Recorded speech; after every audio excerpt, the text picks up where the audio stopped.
Affecting Alabamians, go to 1819news.com. And while you're there, subscribe to the daily newsletter. You can't control interest rates. You can't control housing inventory.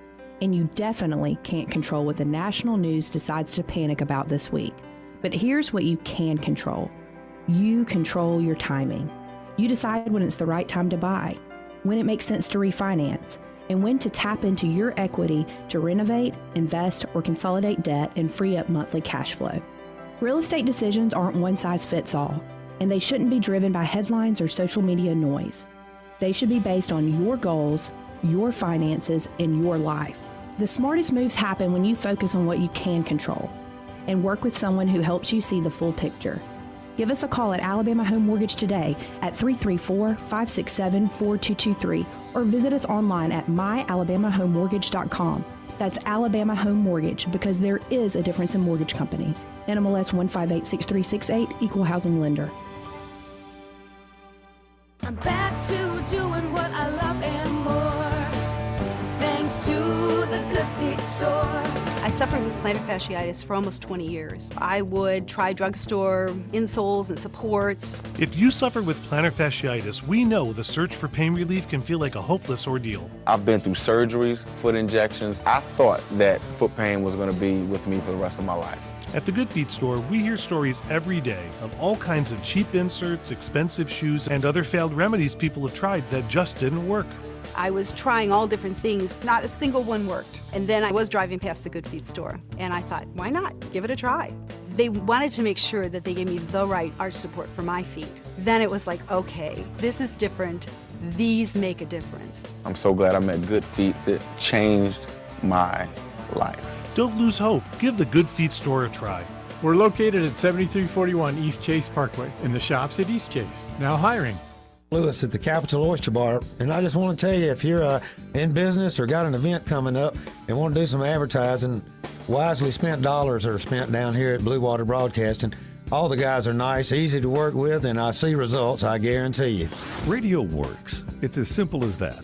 Call us to find out how radio can work for your business.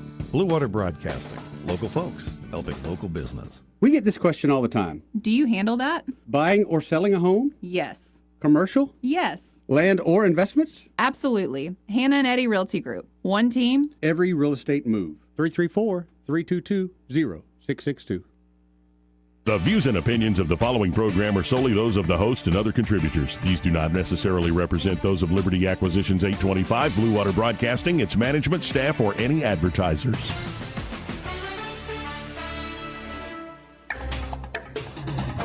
It's time for Montgomery's conversational radio show. It's news and views on News Talk 93.1 FM. To join the conversation, call 272-9228.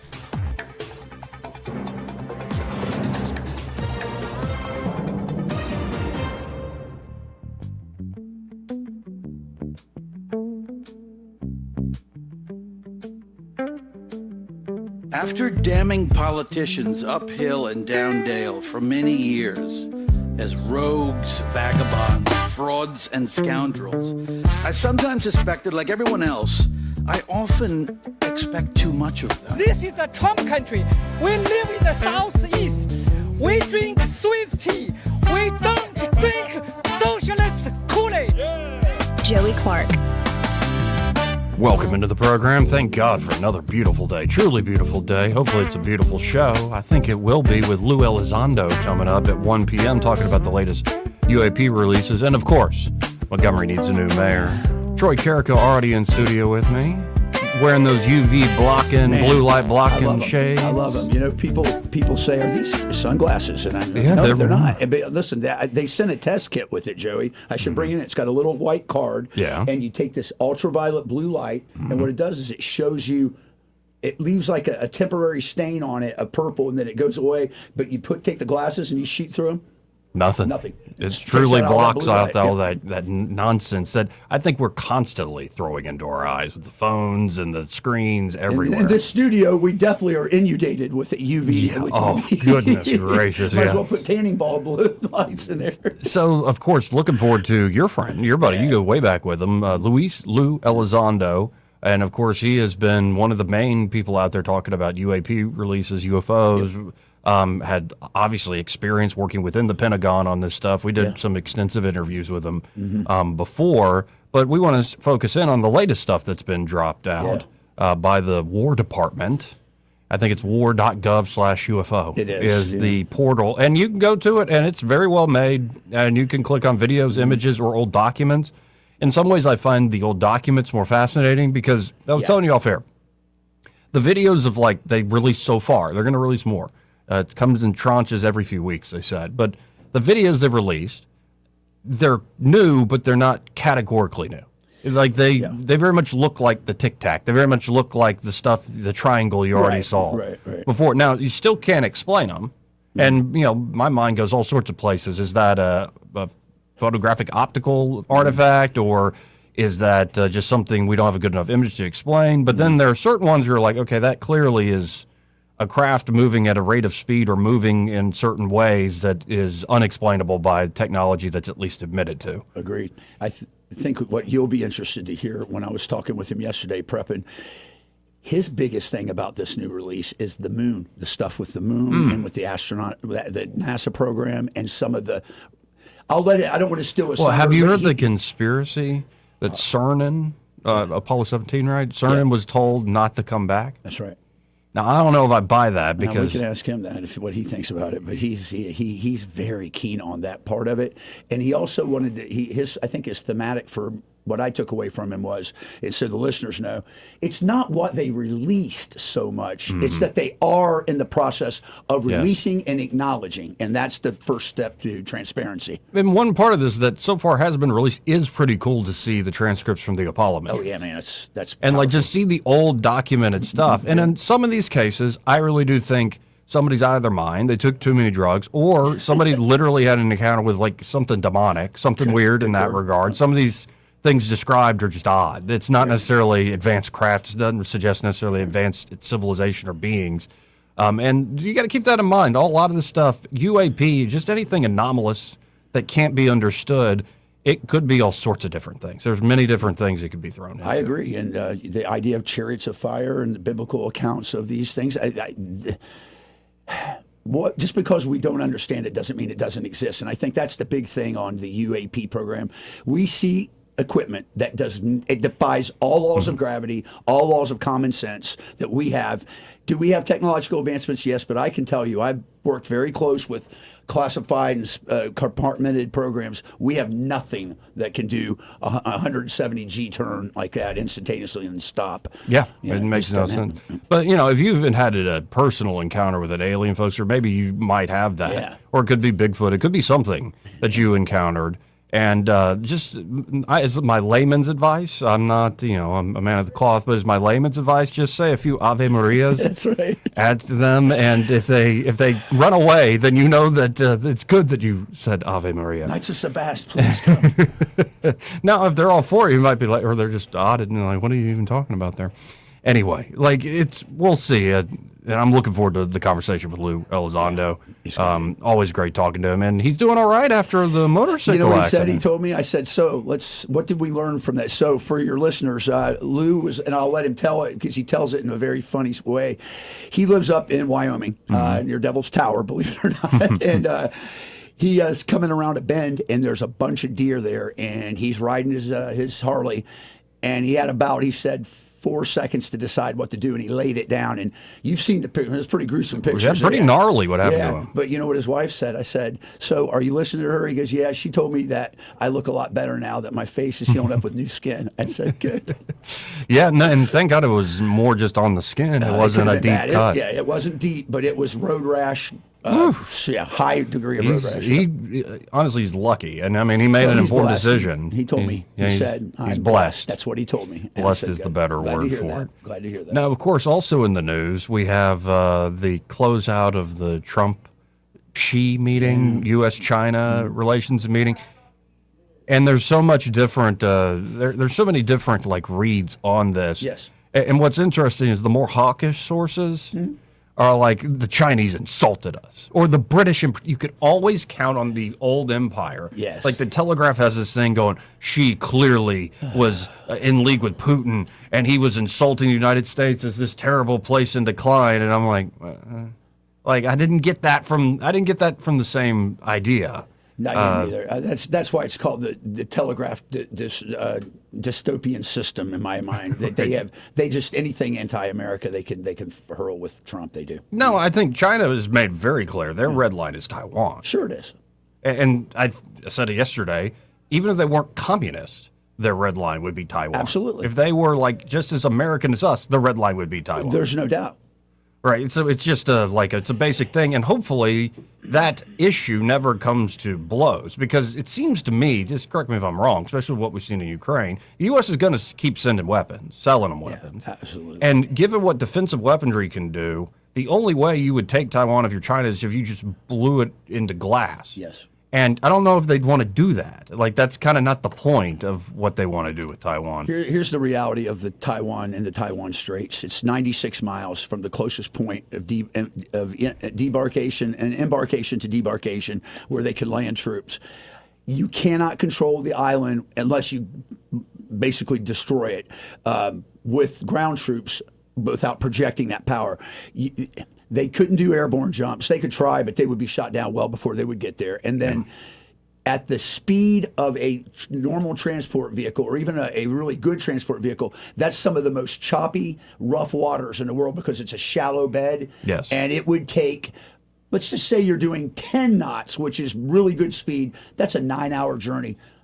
Don't think that the submarines don't have their fangs out waiting for a moment. They're floating Chinese It's tough enough if you had no resistance. Can you imagine also like fleets of drone boats? Right. Drone subs, aerial drones. It would be it just would be a nightmare. And suppose you get there, Joey. Suppose you do land one party there. And there's not much area to land on. There's like, it's one big beach. You get lit up, dude. You get lit and up. then the Taiwanese, I believe, have built a lot of their stuff into mountains to where they could take a first wave.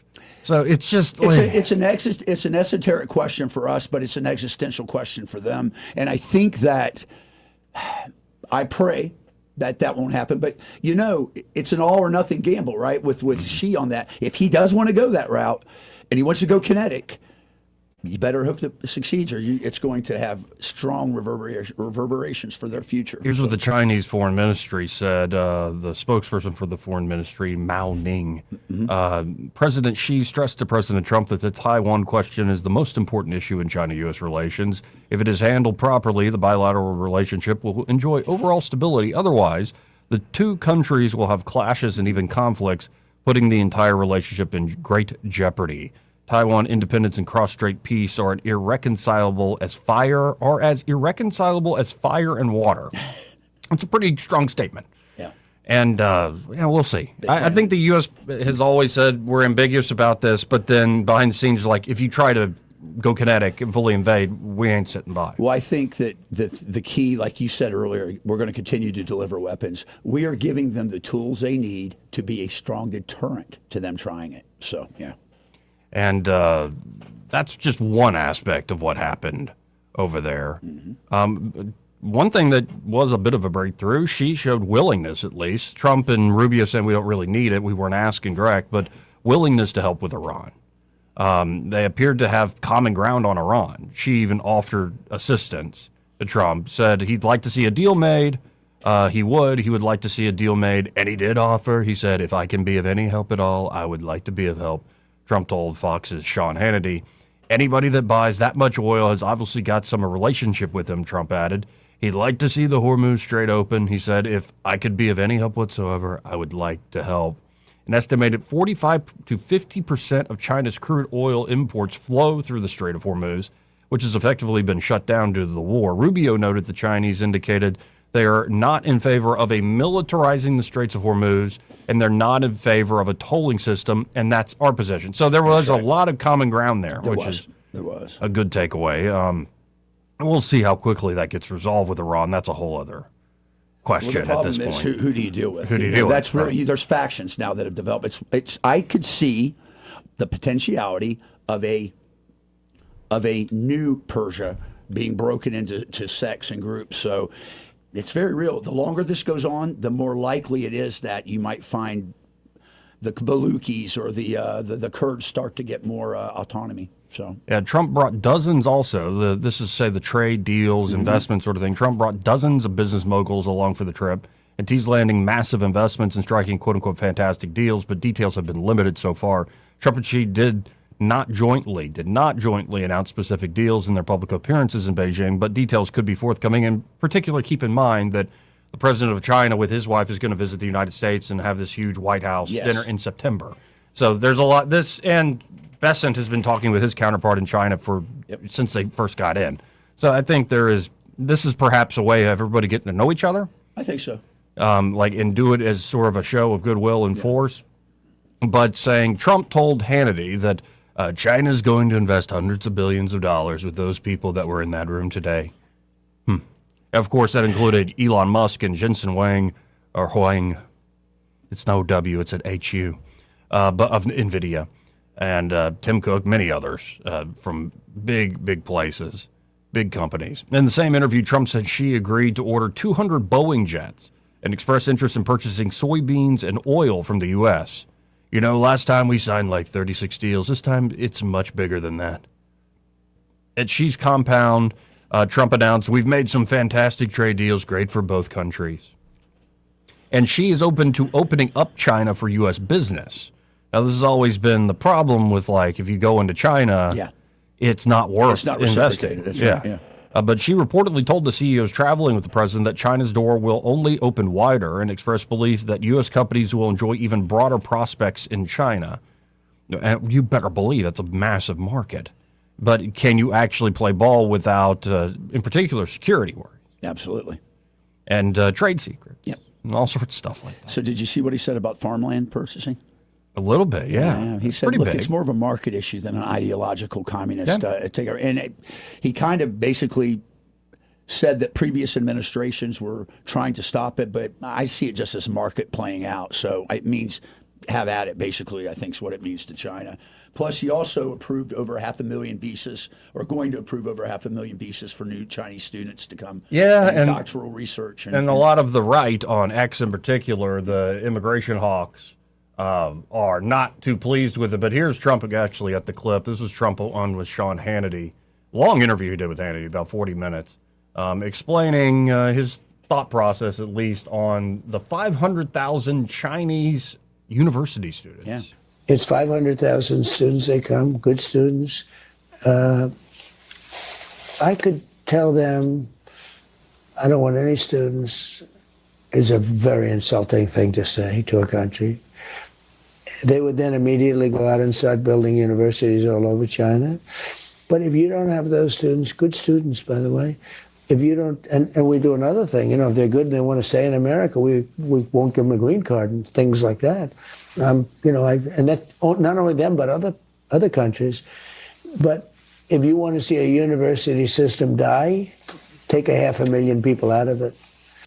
It's 500,000 students. They come, good students. Yeah. So it would be insulting, and it would destroy our university system. And unfortunately, this is a reality people rightly have been complaining about, is the amount of Chinese students, and it's not just Chinese, but amount of foreign students coming in particular Chinese, that are ready to pay full freight to universities and give donations on top of that, and provide essentially free research assistance, teaching assistance across the board, as opposed to Americans who might want a scholarship or not want to pay full freight. Yeah, and so it's why was the gain of function research being in China? Right. Why was this, that, or the other being done in China? Because it became, especially starting in the 90s, this trend of just offshore to China. Absolutely. Or had China just supplement us here at home. Yes, and I think that there's two levels that you can look at this, like you just mentioned, what you just, to your point. Yeah. But there's also the idea that industrial espionage comes from, and brain drain from that program. And I'm not sure, I mean, let's be honest, what the universities are doing is important, but it's not at the most classified level of what we do beyond that research. So I'm okay with it. It doesn't bother me. But if you find them trying to get onto bases and stuff like that, then you gotta take them out. Yeah. So my main takeaway is this is a good step in the right direction. It is. When it's not that eventful of an experience and there's a lot of pomp and circumstance and stuff, that's a good sign between two major superpowers. Like, you don't want it to be eventful necessarily. Now, it'd be great if you get the sort of like over the top deal and all this stuff, but you know, just a stair step, and with the president coming back to the United States right now, seeming to be beaming and happy and confident, and the president of China coming to the United States in September. Yeah, you've set up the table. It is, and I don't know if you saw, I think the biggest win was for Boeing. Boeing announced 250 new. That's a big deal for Boeing because they needed it. That's the first major purchase of over 200 aircraft in more than a decade. So now let's go to the phones at 272-9228. That's 334-272-9228. Line one, you're on there. Who's this? Hey, this is East. Hey, East. How are you? East. I'm doing well. Hey, look, I wanted to comment on yesterday evening. I had to work rather late. I was just spinning the dial and came across public radio, and they opened up their broadcast by saying nothing significant happened to the president while he was in China. And then later in their broadcast, and that made me mad, I turned it off, and then I turned it back on later on just to turn the radio on. And then they go, we sold 200 Boeing airplanes and soybeans. Now, we're selling soybeans to China? Yeah. That's where soybeans came from. I believe that the president could sell freezers to the Inuit Eskimos. You know, it's incredible. It is, and it's a reflection too, East, of the fragility of the agricultural environments for China. They have a lot of water issues. They don't have very, you're right. They did. Hell, they invented pasta too, right? So durum wheat. The thing is, they cannot. They are 60% or greater in dependency on food stocks. So yeah. Yeah, I'm saying nothing truly like world historic came out of this, but there's definitely like the groundwork for deals and things that were actually announced. So. Well, right. And the lesson there is I can't depend on public That's radio. what I was going to ask you. What were you doing listening to? Why did you do that? I just turned on the radio and I was spinning it around because I'm really not into the financial stuff that dominates afternoon talk. So, You don't want to do Dave Ramsey's envelope system?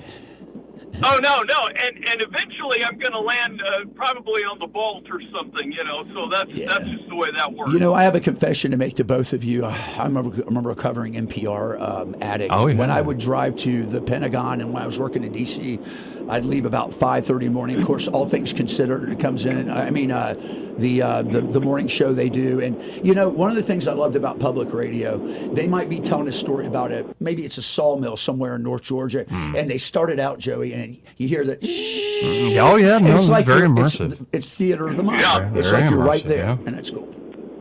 They used to be that way, Troy. I know. And I mean, ever since Click and Clack went off the air, they kind of lost me. But now all they seem to do is everything's an agenda, and it's. I'm just tired of being preached to. Do you remember the attorneys that represented Click and Clack? You remember their name? No, we cheat them in house. That's right. Do we cheat them in house? Yep, that's right. I love it. That was great radio. That was. I remember listening to it. Yes, sir. Hey, you guys have a good weekend. Thank you for the show. Appreciate Yes, it. sir. Let's go to line 2. You're on there. Who's this? Hello. Is it me or someone else? This is Hello? you. Hey, how are you doing? Oh, sorry. I had the audio so I could hear better. I just was calling to say hi and to see if have I missed Lue is going to be on there, or is that coming later? Coming at 1 o'clock. Thank you very much. Good timing. Very good to hear from you. Thank you, sir. 272-9228 again, if you want to get in on the conversation. And again, Lue Elizondo. Luis Elizondo joining us, talk about the latest UAP, UFO releases by the government and what might be forthcoming and how it's more than just the videos and the documents and the images that are out there, which it's great. Website's very fascinating if you're interested in this stuff. But it's the process itself that is happening is the big deal. One of the things that's concerning to me, though, and also to him, is since we worked inside the system, is the layering that goes on. Now we have a new program called Pursue, right? And that's the presidential unsealing of whatever it is, UAPs or whatever, but it's called Pursue. So you worry about layers of bureaucracy and just being more layers of the onion, but so far so good. Yeah, we shall see. And I'm seeing a clip here, Trump on Air Force One on Iran's latest proposal. I looked at it, and if I don't like the first sentence, I just throw it away. If they have any nuclear of any form, I don't read the rest of their letter. Yeah, it seems to be his red line right there. Anyway, we'll be right back after this. Want to carry News Talk in your pocket? Download the News Talk 93.1 app from the App Store. Available on iPhone and Android. Never miss a moment. Download now.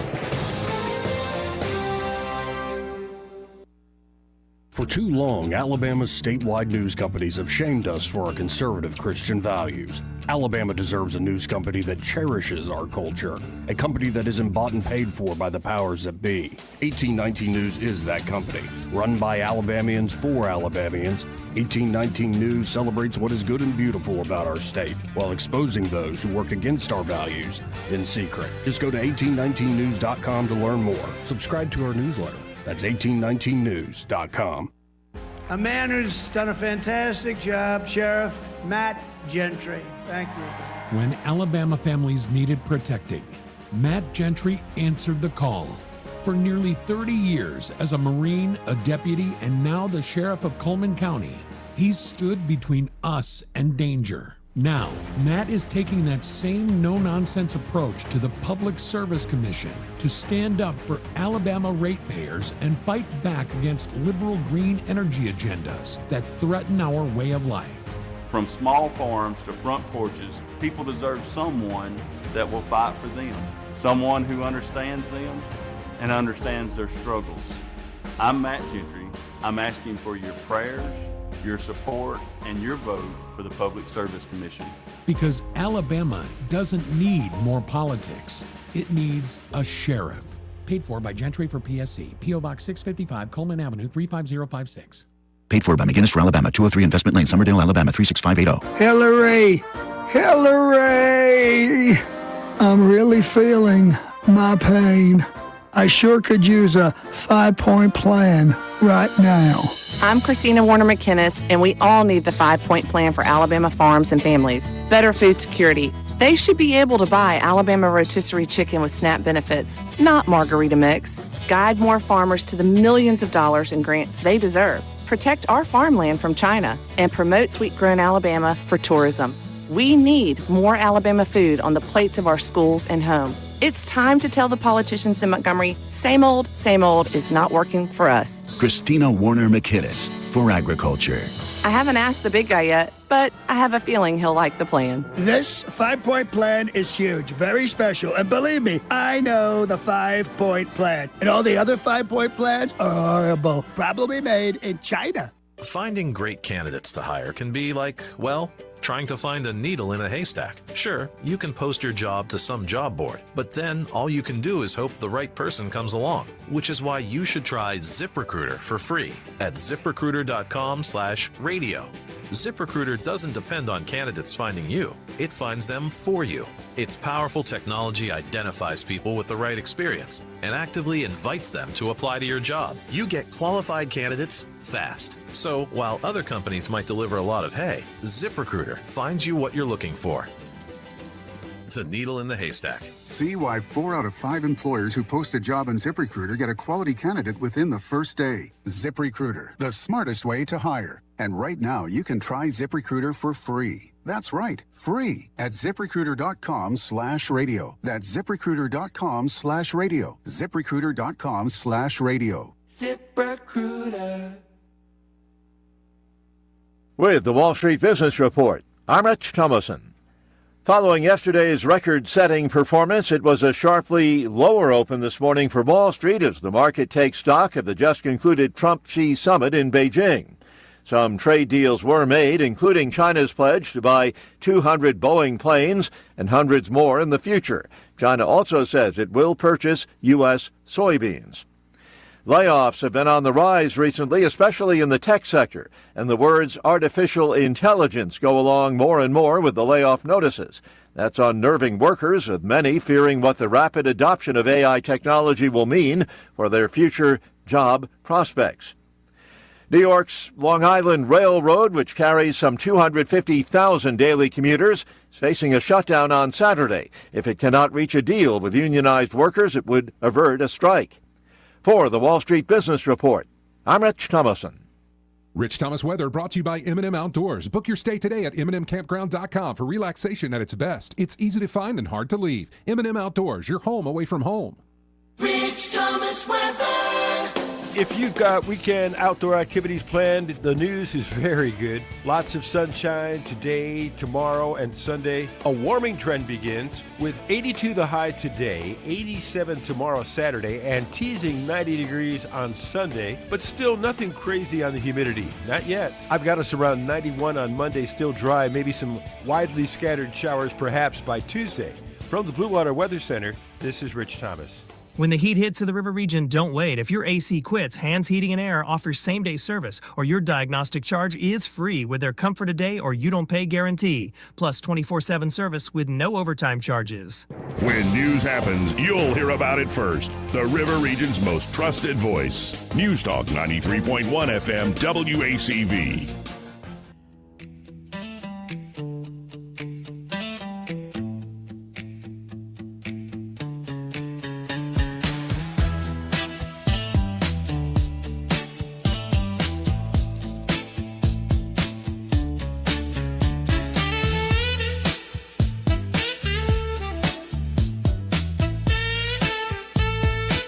Joey Clark. Welcome back.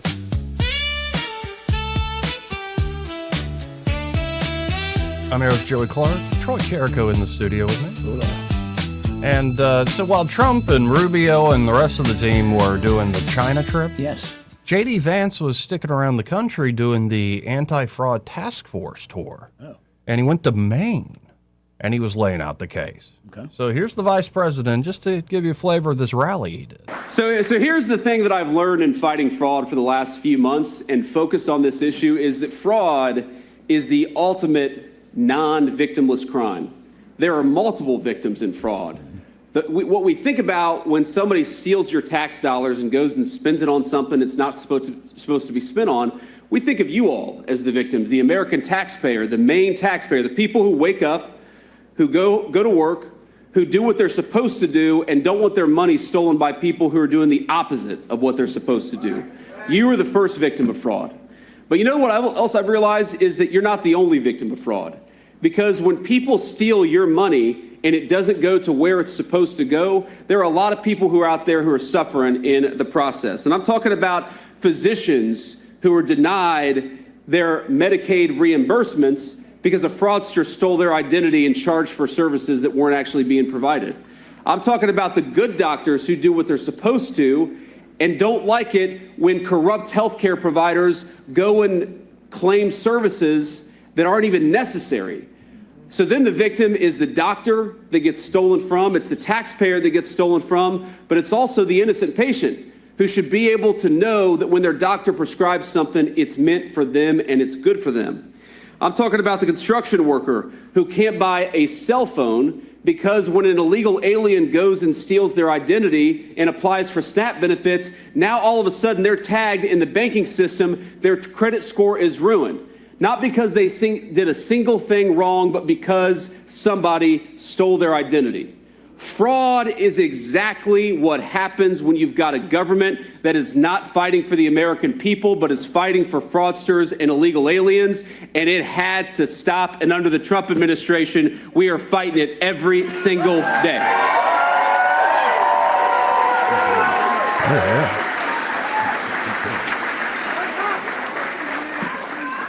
And again, it is every single day I learn of something new. I learn about people who say that they're claiming for hospice services, but in fact, they're not providing any services and they're making hundreds of millions or billions of dollars in the process. Talk about something that we've seen in Minneapolis, but also in Maine. We have seen people go out there and say that they're providing services to autistic children when in reality, they maybe don't have any children at all, or they certainly don't have autistic children. So they get paid millions and millions of your dollars to provide services that they're not actually providing. And oh, by the way, what happened to the autistic children and their families who actually need those services and need a competent government to ensure that they're doing the right thing? My friends, this has gone on for far too long. You have been fleeced by your own government for far too long, and we are stopping it every single day. And so I think this is going to be part of the pitch that goes on heading into the midterms. And Vance, do you see him as presidential? I do. I do. I think he's got a very, very demure and very confident, but very approachable personality to be that. Yeah, I mean, he's good with the speechifying, but he's also good on his feet in these really interviews. Really good on his feet. Yeah. And, wicked smart. And I think that's maybe his greatest strength is probably his greatest weakness, potentially. Agreed. But isn't that true with all of us? Yeah, well, absolutely. But, I mean, if somebody can get him to sound condescending, off-putting, there are ways to try to go about it. But, he's very good at not falling into those traps. Excellent. But here is this, talk about sounding presidential, this sort of thing definitely sounds it. It is the coolest job that I've ever had, to be the vice president of this great country. It's the coolest thing to be able to come here in the beautiful state of Maine in the beautiful month of May and to be able to spend some time with you. Let me just say that this job has given me more confidence than ever that this country, its best days are ahead of it.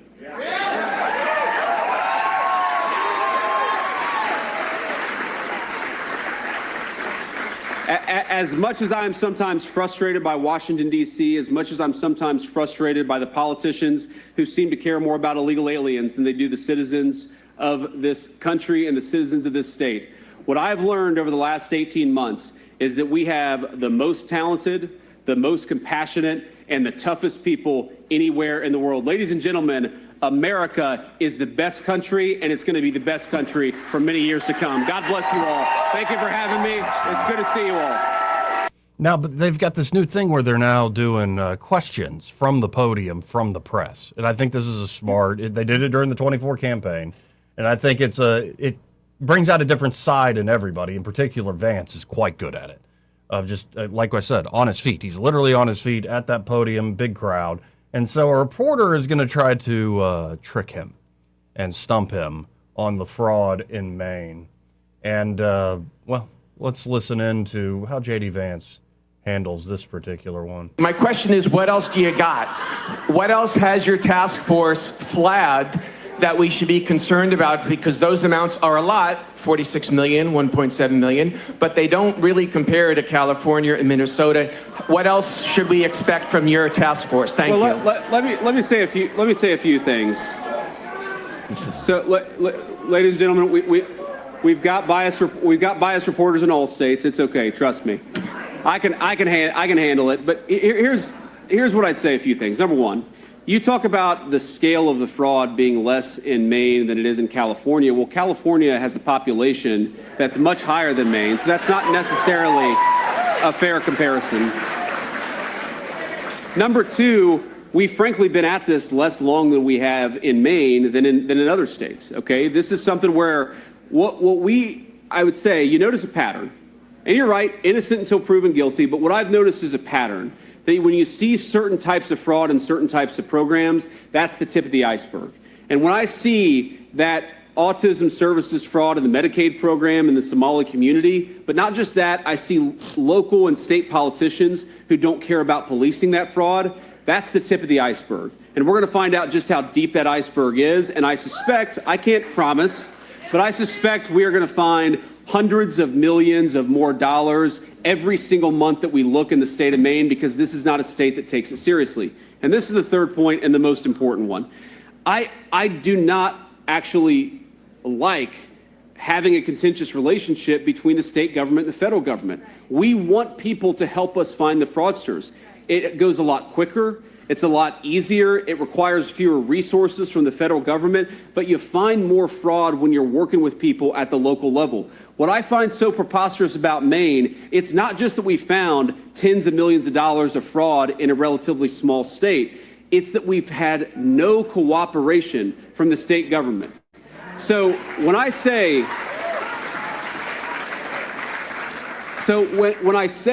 that the state government, when I say this is the third, maybe the fourth worst state when it comes to fraud, what I mean very simply is that you've got a governor and you've got a set of bureaucrats that don't care about fraud. And all I'm saying is Donald J. Trump and J.D. Vance, we care about fraud. We care about the people of this state, and we care about your tax dollars going to where it's actually supposed to go.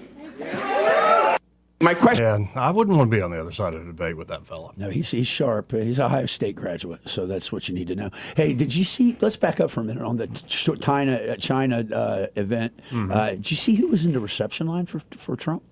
Who? Huckabee, Sarah Huckabee, Tillerson, McMaster, Kelly.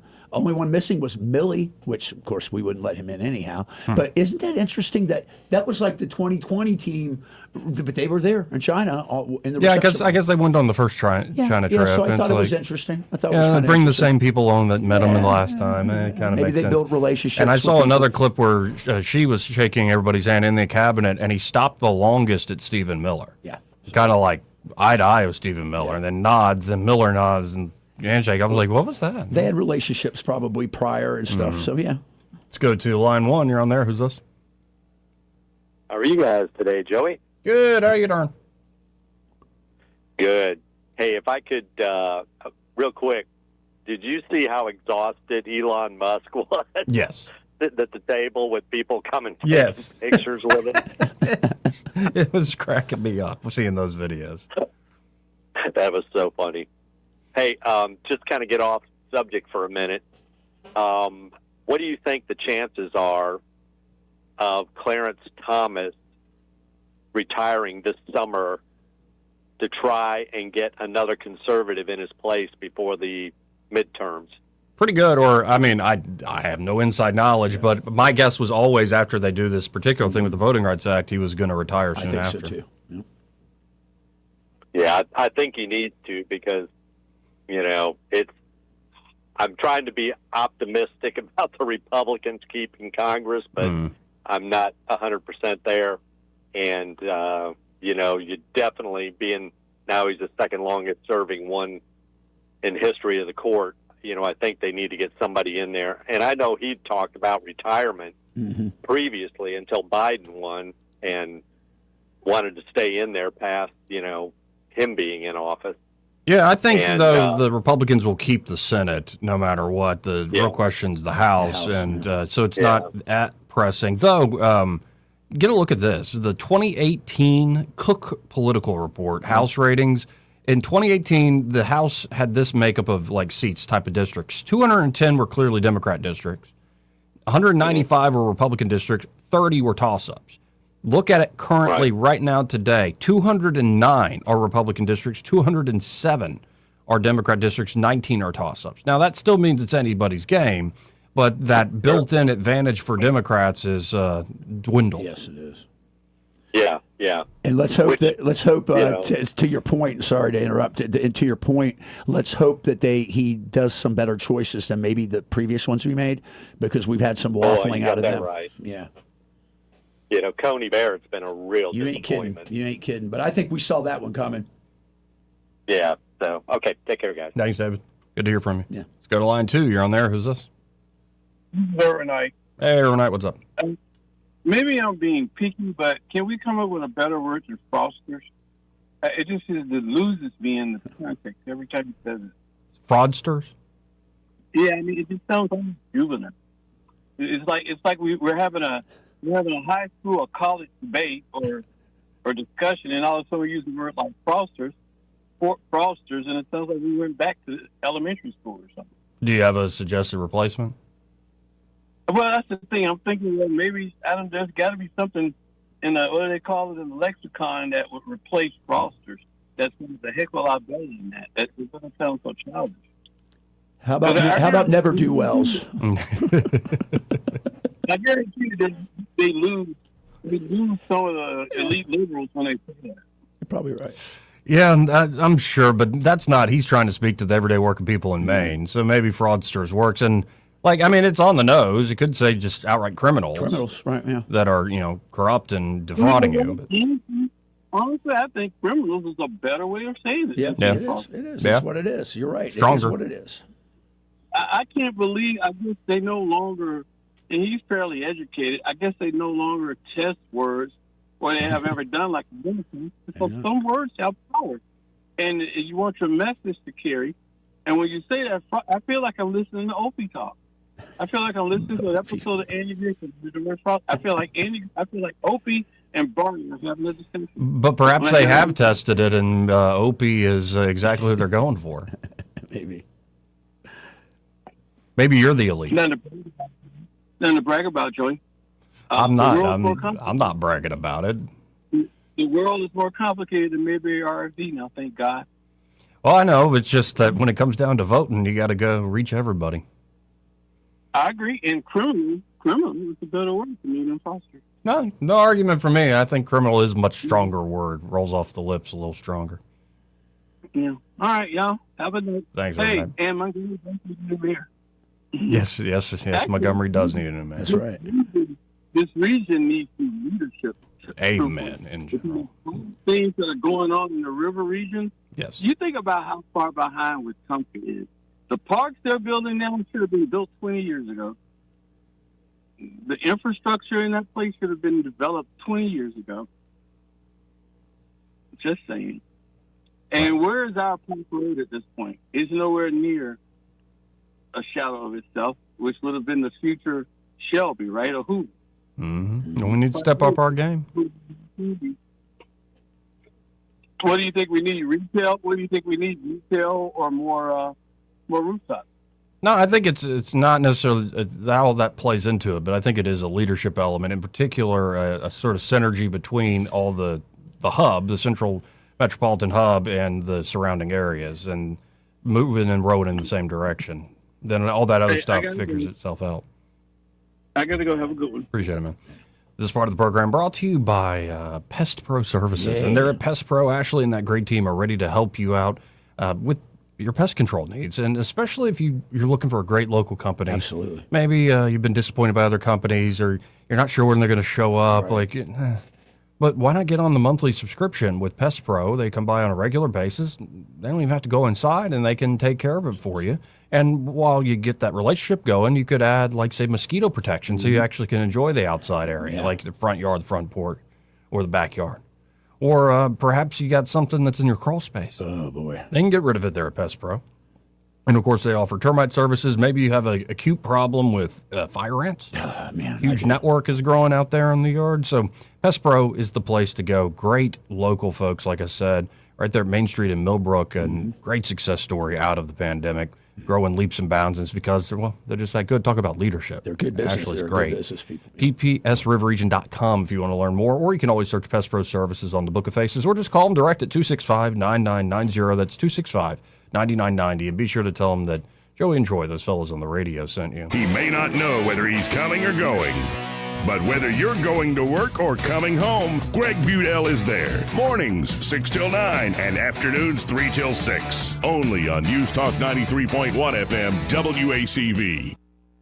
Hi, I'm Carl Schmidt, naturopath and owner of the Herb Shop Wellness Center at 8161 Vaughan Road. You know, with over 30 years experience in natural wellness, I've seen countless health fads come and go. A few years ago, we added a patented technology that actually activates your stem cells. It reverses the aging process at the cellular level. However, you do need proper hydration and targeted nutrition. At the Herb Shop, our advanced scanning and testing technology allows us to accurately assess your nutritional needs and get a customized plan for you. Come in today and see what the Herb Shop can do for you. The premier place the River Region turns to for news, weather, traffic, and opinion. News Talk 93.1 FM, WACV.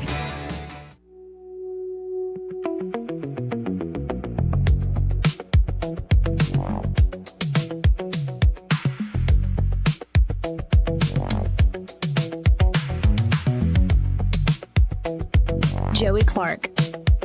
Welcome back. I'm your host, Joey Clark. Troy Carrico here in the studio with me. Before I forget, let's tell folks about our great financial people here on the show at Vista Advisors.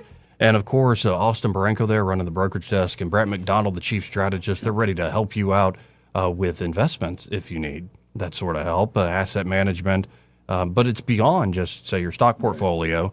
They could also help you when it comes to any sort of financial planning at all. It could be you're just starting out in life. Maybe you just got married, starting a family, want to build a nest egg for the kids, want to make a plan just for things like life insurance. Absolutely. Like just stuff maybe you haven't even thought of. They'll know what to do. Say, hey, I'm just starting. What should I do?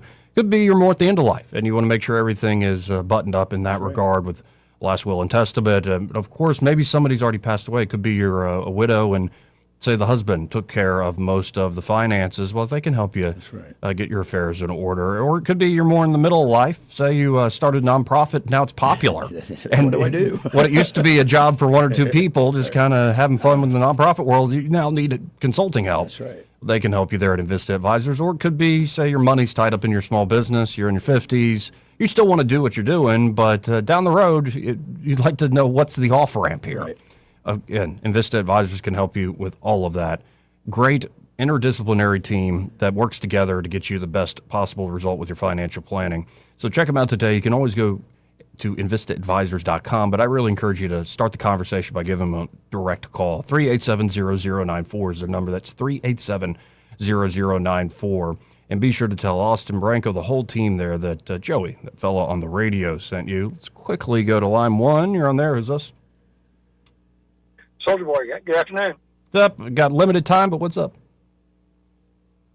Hey, Troy, how many times did General Douglas McDonald win the Silver Star? 6 or 7? 7. 7? I believe it's 7. I believe it's 7. Unbelievable. Yeah, I believe it's 7 because he had. I think he was 6, and he had one after the service that was awarded. Posthumous. Yeah. It was posthumously, right. And he also got Medal of Honor? I believe so, yeah. He was unbelievable, he man. was a man amongst men. A man amongst men. You ain't lying. Not just a story people tell the story about him. I just want to give you a heads up. Troy, what day is the bombs going to be start dropping in Iran? Well, listen, I've got to consult my Oracle at Delphi or my 8-ball that's on my desk, and I will ask you. I told you to stop playing with the Ouija board. Man. That's not good for your soul. Because, Troy, you've been stationed over there before. I was in the green zone in Baghdad, okay? Yeah. And I work with a colonel in the Ministry of Defense of Iraq, right?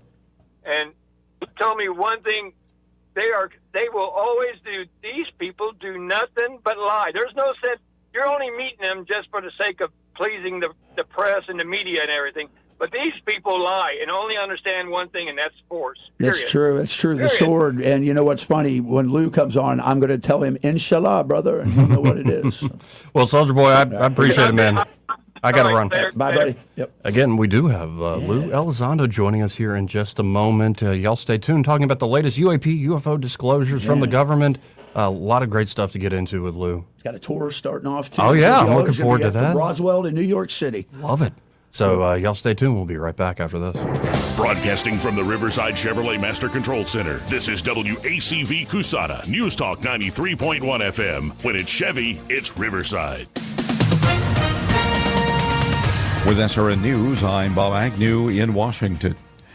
South Carolina Governor Henry McMaster has called his legislature into a special session to discuss congressional redistricting. That makes the Palmetto State now the latest front in the nationwide redistricting battle that could determine the outcome of the 2026 midterm elections. 2 people inside a small plane found dead on Thursday after it crashed into a house in Ohio. It exploded into flames. There were no immediate reports of any injuries inside the home.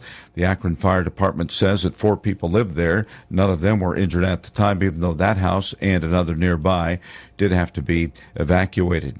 The Texas Supreme Court today has refused to declare that Democratic lawmakers who briefly fled the state in 2025 to block a vote on new congressional voting maps pushed by President Trump had vacated their office. On Wall Street right now, the Dow Jones Industrial Average down 397. This is SRN News.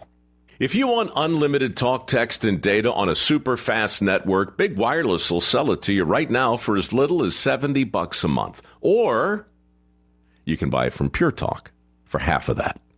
I'm talking about unlimited talk, text, and data for just $34.99 a month. But wait, there's more. When you switch to Pure Talk, you'll be switching to an American wireless company that's committed to keeping 100% of its customer service in this country. I appreciate that. In fact, that's why I switched. I also appreciate the way they support our vets and our skilled workforce.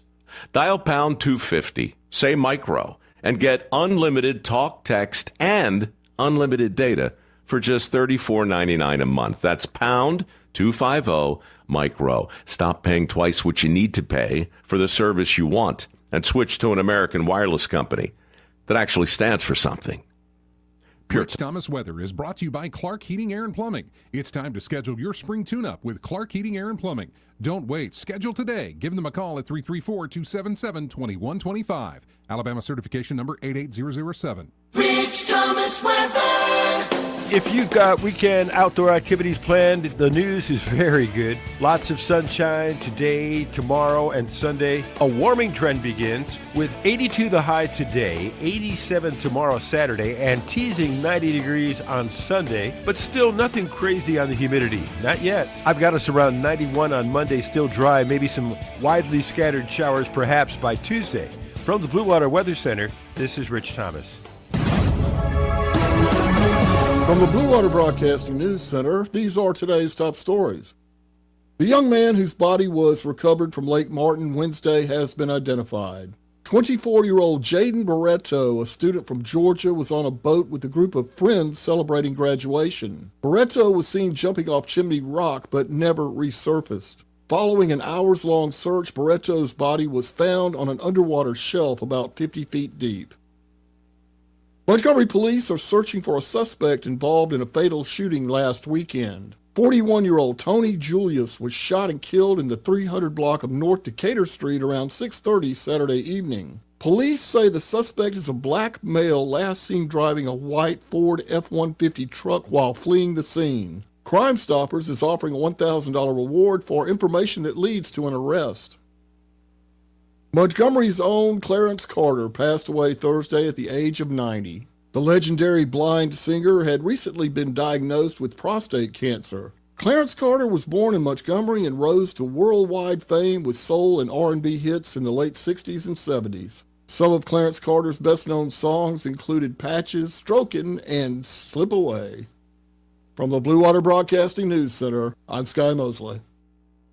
This hour of news and views is brought to you by our good friends at Alabama Home Mortgage. Alabama Home Mortgage, 567-4223. Visit them on the web at myalabamahomemortgage.com. NMLS number 1586368, an equal housing lender. Hi, this is Bo Goodson from the Goodson Group with your Real Estate Minute. The 5 things to do when you're considering selling your home. Number 1, get a realtor to evaluate your home, and that will make suggestions on updates needed for your home, painting suggestions, and staging tips to highlight your home. Number 2, along with the evaluation of the house, you need an updated market analysis that compares your house to other houses for sale and those that have sold. Number 3, do a walk around your own home to see what you could do to improve the curb appeal to potential buyers. Since research tells us that 8 out of 10 home buyers choose the house that they view based on the curb appeal of the home. Number 4, review online the houses that have sold in your neighborhood to see how yours compares with the ones that buyers have chosen. Number 5, if possible, use a CRS certified realtor in your marketplace. For other details, call Bo Goodson at the Goodson Group, 221-2883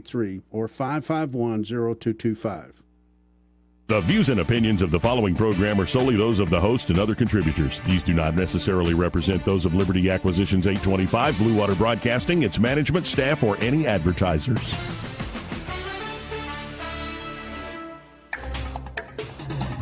It's time for Montgomery's conversational radio show. It's news and views on News Talk 93.1 FM. To join the conversation, call 272-9228.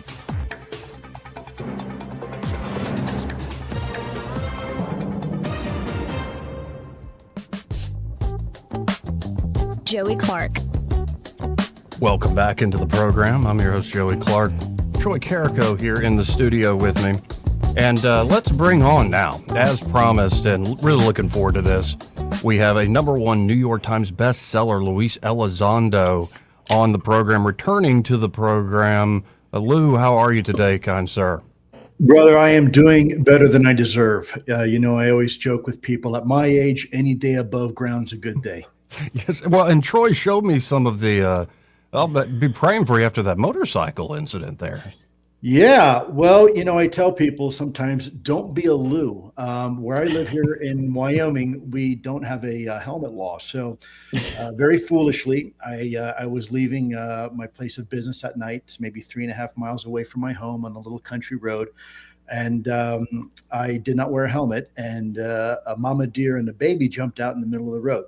And long story short, I decided to avoid hitting the deer and instead eat an asphalt sandwich. And the result of that, it was, I won't go into a lot of detail here, but yeah, it definitely rung my bell. And so for any of you who ride motorcycles, please, please, please, again, don't follow my lead.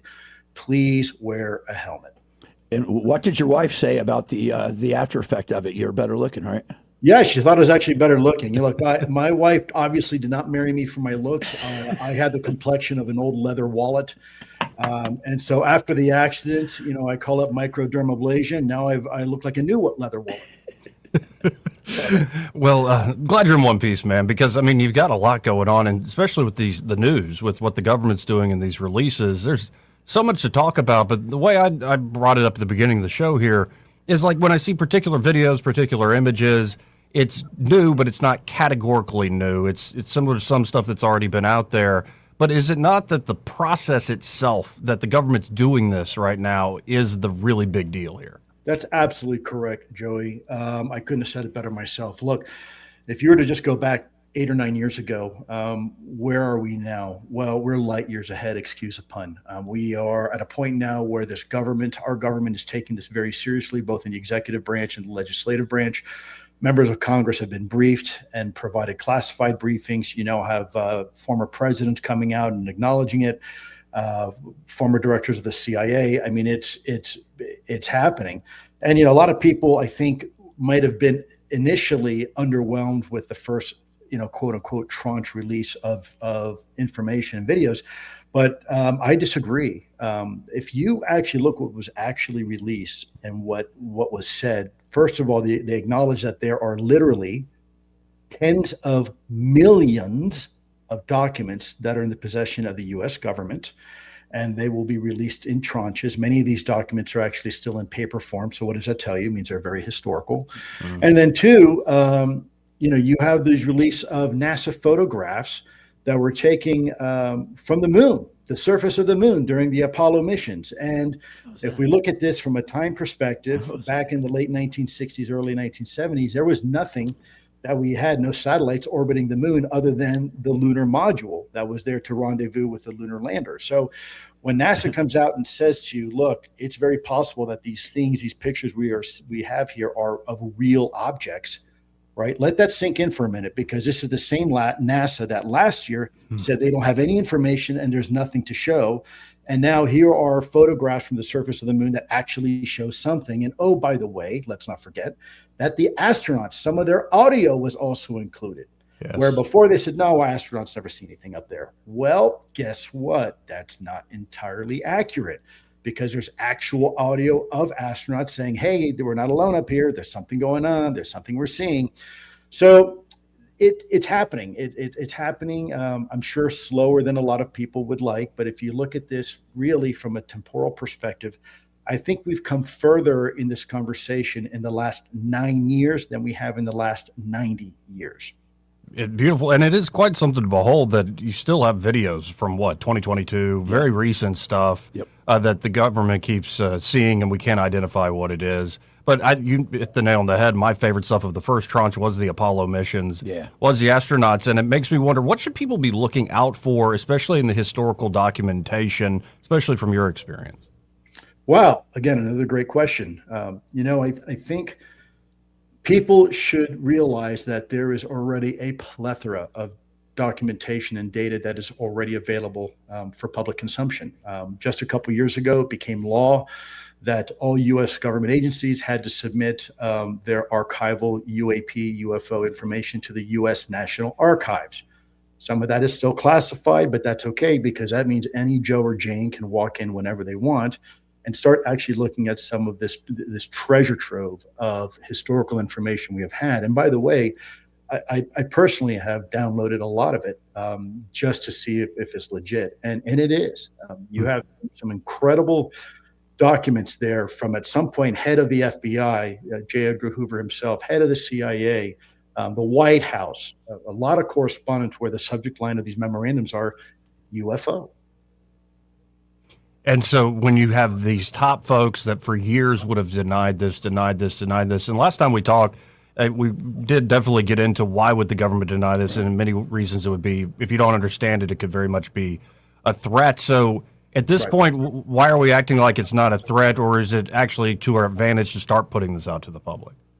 Well, I think it is advantage for us to put that out to the public. I've often used the analogy before that secrets are sometimes treated like fine wine, where the longer you sit on them, the better they get. But in reality, secrets are more like vegetables in a refrigerator. And there comes a point where they are expired. And if you leave them in there too long, they begin to rot and create a really big, smelly mess.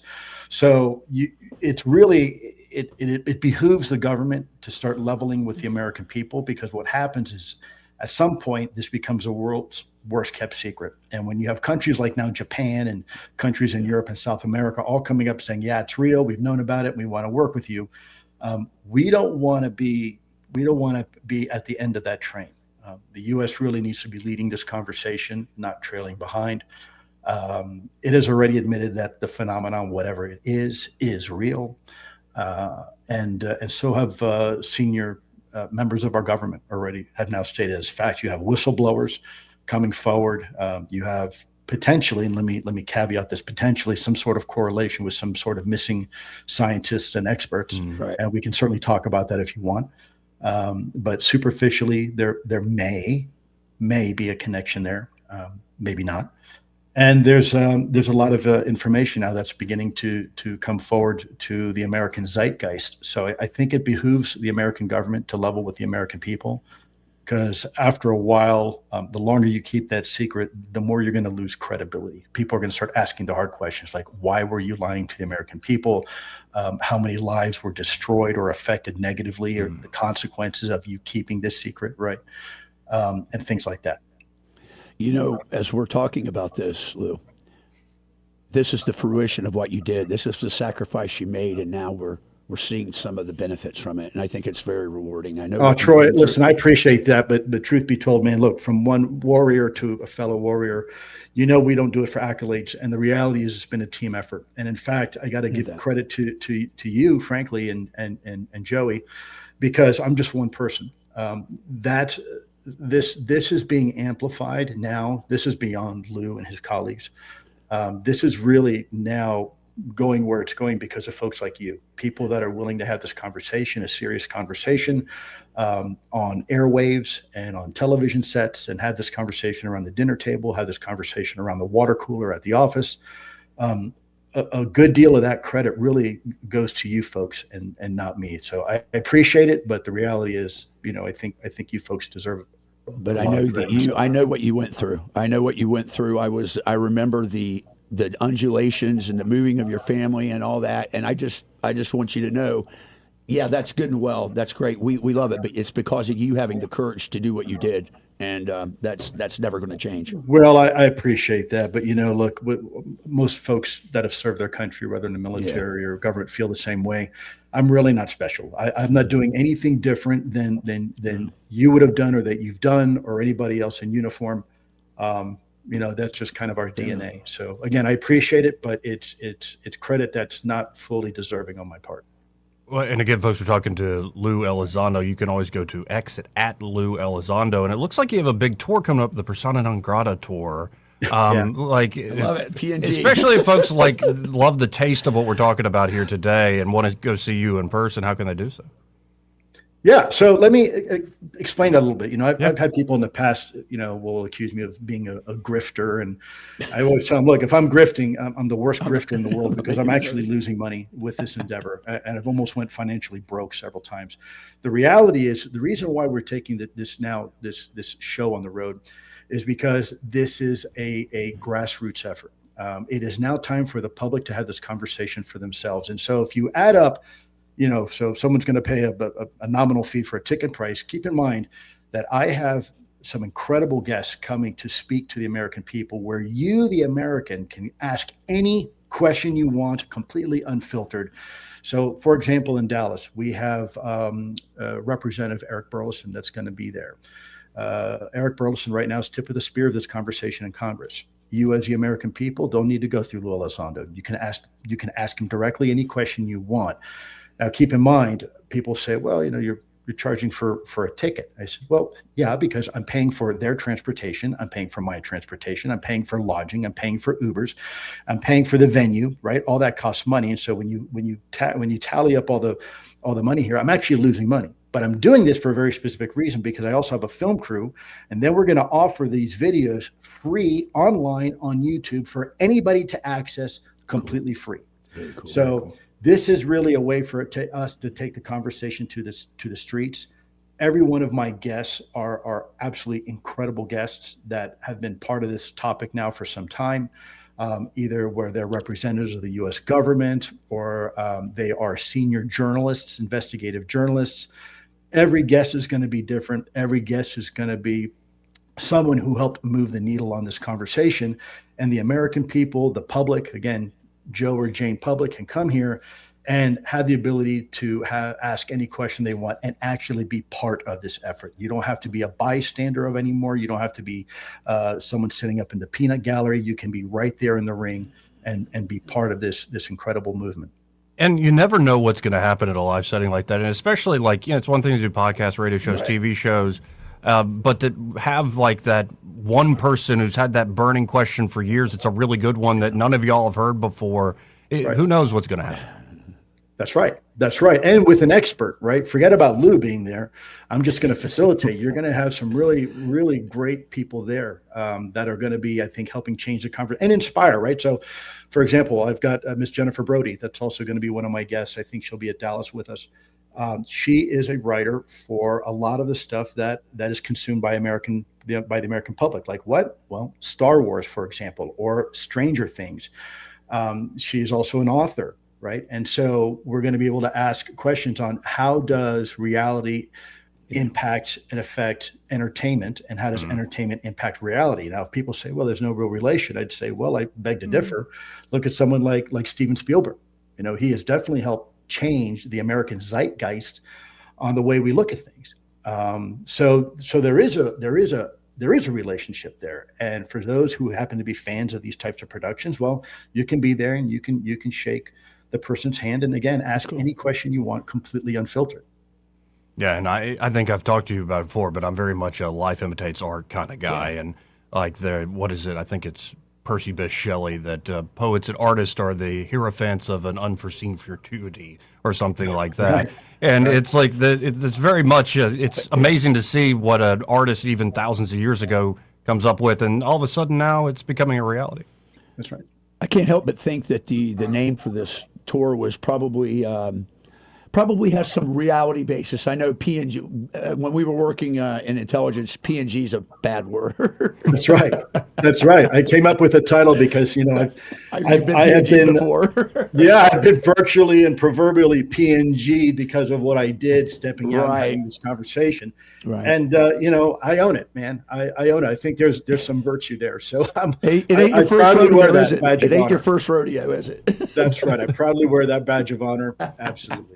So could folks just look up Lue Elizondo Persona Non Grata Tour online and they should be able to find it? Yeah, I feel cheesy doing this, but you can also go directly to my website. It's luiselizondo-official.com. And there's information there. But really what I want to do is my purpose with this is to bring the American public now, put them squarely into the driver's seat, take the conversation to the streets, right? How many tours, how many stops are there? So because of my motorcycle accident, I had to postpone the East Coast tour. So the West Coast tour, I think, is like 9 locations. Wow. Okay. And I have to drive. I finally have clearance to drive for a longer duration. I still can't fly because of the punctured lung and some other stuff. Yeah. So I'm going to be driving to these locations. So it's going to be kind of a mad 2 weeks for me, but certainly very well worth it. And again, some of these guests are just going to knock your socks off. They're going to be wonderful, wonderful opportunities for the American public to stay engaged and be informed, and vice versa. Here's a great way for the American people to look at a congressman in the eye and say, hey, look, I like what you're doing, or you know what, I think you need to do X, Y, Z instead of ABC. Now, I want to shift to, we talked about the historical aspect, but With the more recent stuff, is there a certain thing that attracts, say, the UAPs? Like, is there like certain areas they keep showing up in, almost like they're interested in certain aspects of what we can do?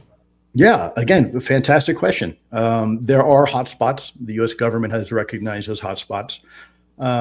Tend to be around large, not always, but exclusively, but they tend to be around large bodies of water and usually around some sort of nuclear equity, whether it's nuclear power plants, nuclear propulsion, nuclear weapon systems. And yes, there are hotspots that have been identified by the Pentagon as having increased UAP activity.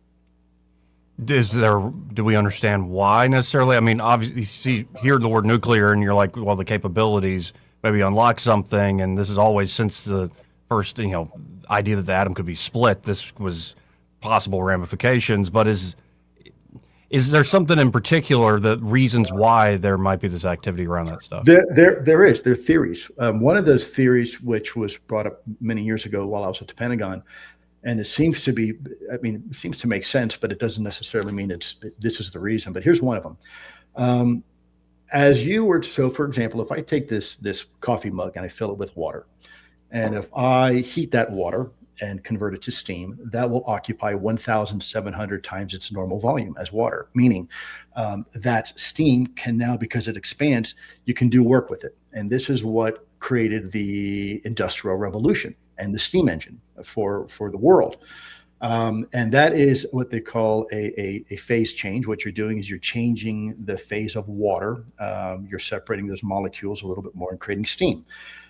And if you go one step further and you don't separate the molecules, but you actually break up the molecules, right? You go a little further down in scale and size, and you have, let's say, an exothermic reaction, which is exactly what a stick of dynamite is. You're now beginning to crack open molecules, and in there's a 1 × 10⁴ release of energy.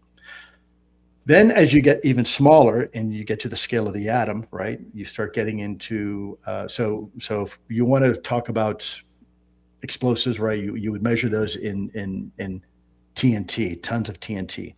So the atom bomb, which we had deployed during World War II, at the end of World War II in Hiroshima and Nagasaki, those were approximately 13 and 22 kiloton yields worth of explosive, right? So that's 1 × 10 now to the 5th.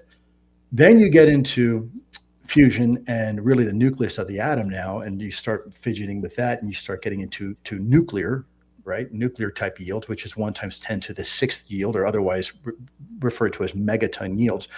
And the bottom line is why I'm going through this physics class is because the smaller you go down in matter, the scale of matter, the greater the release of energy. There's more energy stored.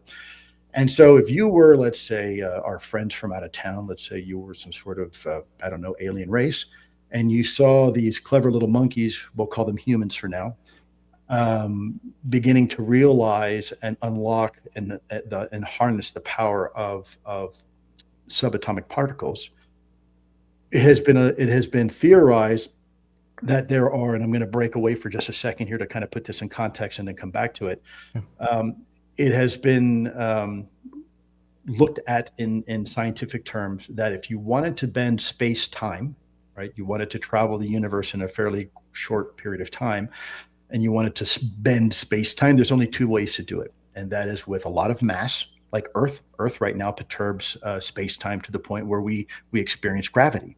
And if you're on something more massive like Jupiter, then that gravity would be experienced even greater, right? Because the warping of space-time is greater because of that mass.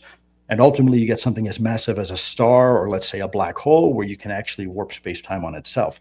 The other way to warp space-time if you don't have a lot of mass is with a lot of energy. And we know that because of Einstein's famous E = mc². In that equation, energy and mass are basically coefficients of each other. If you take matter and you annihilate matter, you get pure energy, and vice versa. So matter and energy have a very interesting relationship, very much like ice and steam. Both are components of water, but they're in fundamentally different states. So you can think of matter as kind of like ice. It's hard, it's tangible. You can think of energy as the steam form of water. And very much like energy and matter are today, you can warp space-time with a lot of matter or a heck of a lot of energy. So now let's get back to what I was explaining before. Some scientists now believe that with enough energy, you can warp space-time And so that UAP are likely able to do what they do through the observables. We can, of course, talk about this if you want, through the warping of space-time, probably using a lot of energy. They're not using a lot of mass, because if they did, it would perturb the mass and the environment around us, and we would recognize that. So likely they're using some form of exotic energy to warp space-time and to do what they're doing.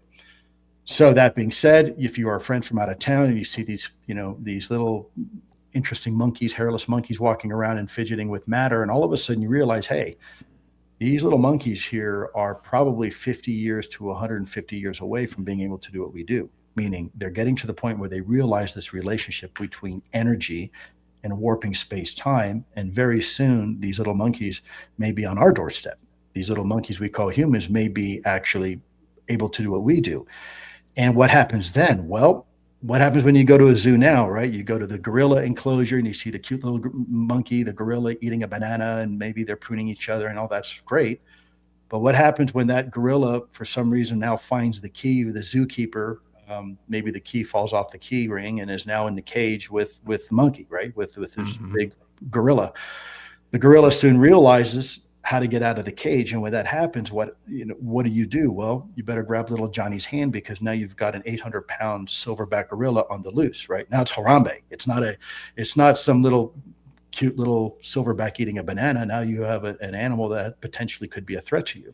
And let's face it, we as humans have been very violent in the past and continue to be violent towards each other. So it is possible that perhaps maybe their interest in our nuclear technology is not really our nuclear technology. It's how much we are understanding and how much we've developed in our understanding of mass, energy, and subatomic particles. It's remarkable, and there's so many different ways to go with this. Let me set up the next question this way. If I start looking at the historical documentation, hopefully more, and I believe more will come out in these new tranches, one thing I'll be looking for is technology that maybe existed long before we had the means, that was found, long before we had the means of creating it. But then other stuff I would probably be looking at in some of this documentation, like certain reports of anomalous activity, I'd be like, I think that person needs to see an exorcist. So there seems to be a few different dynamics here of, I know it could be watch sci-fi, it could be like it's the Vulcans looking out for, when the human beings get warp drives. It's prime directive. or it could be like angels and demons of, there are certain angels that don't want us to destroy ourselves, and certain demons that would love to encourage us to keep going down certain avenues. And you see these little introductions of things that we have found throughout our history. It just seems like it's creating more questions than answers, and I'm saying that's a bad thing. But am I on the right track in looking out for what's about to be released by the government? Yeah, I think you are. I think it's prudent, and I'll also go a step further when you are talking about intent, because really what you're kind of honing in on is what is the intent of these, whatever they are. And from a national security perspective, and I'm going to kind of put my national security hat on for a minute, because that's kind of the world that Troy and I come from. It's a very simple equation to determine if something is a national security threat. And you have two things. You have capabilities versus intent. And we have seen some of the capabilities. We see the instantaneous acceleration and the hypersonic velocities and things like that, but we still have no idea the intent. And so therefore, it is impossible to make any type of conclusion whether or not these things are or are not a threat. And so for some out there that tend to, I guess they get irked to the fact that the government takes this as a potential threat, my response is, you want that. Look, we're not going to do anything necessarily to instigate anything, but if I'm a national security guy and there's even a 5%, hell, there's even a 1% chance that something could be a threat, then I have to assume it can be until I can prove it's not, right? And that's just due diligence. And so that's just being prudent. And so I want elements of my government to always pay attention to what's going on, not assume it's a threat, but presume it has the potential to be a threat, right? Until we're sure it's not. And I think that's just prudent way to do it. Now, if you were to ask me personally, Lou, are these things a threat? Well, that's a different conversation. Most of the time I get asked from a national security perspective, and I say, well, we got to figure it out. There's an analogy I've used over and over again to kind of illustrate this point, if I may share it, Joey, for just a second with you and your audience. So Joey, you might be asking, without going into detail over the radio, what city do you live in? Montgomery, Alabama.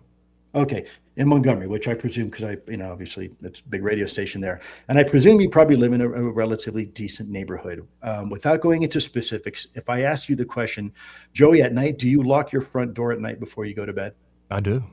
That's right. And you know what? I do too. And the reality is most Americans, I think, with the exception of a few, probably do the same. And not that you're expecting anything bad to happen, but just to be in the abundance of caution, we lock our front door. In fact, some of us may even go a step further and we'll go ahead and secure the windows too, and just make sure that they're locked.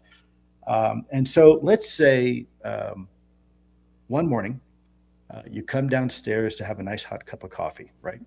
And you walk downstairs and all of a sudden you see size 11 muddy boot prints on your living room carpet that were not there the night before. Now, no one's been hurt.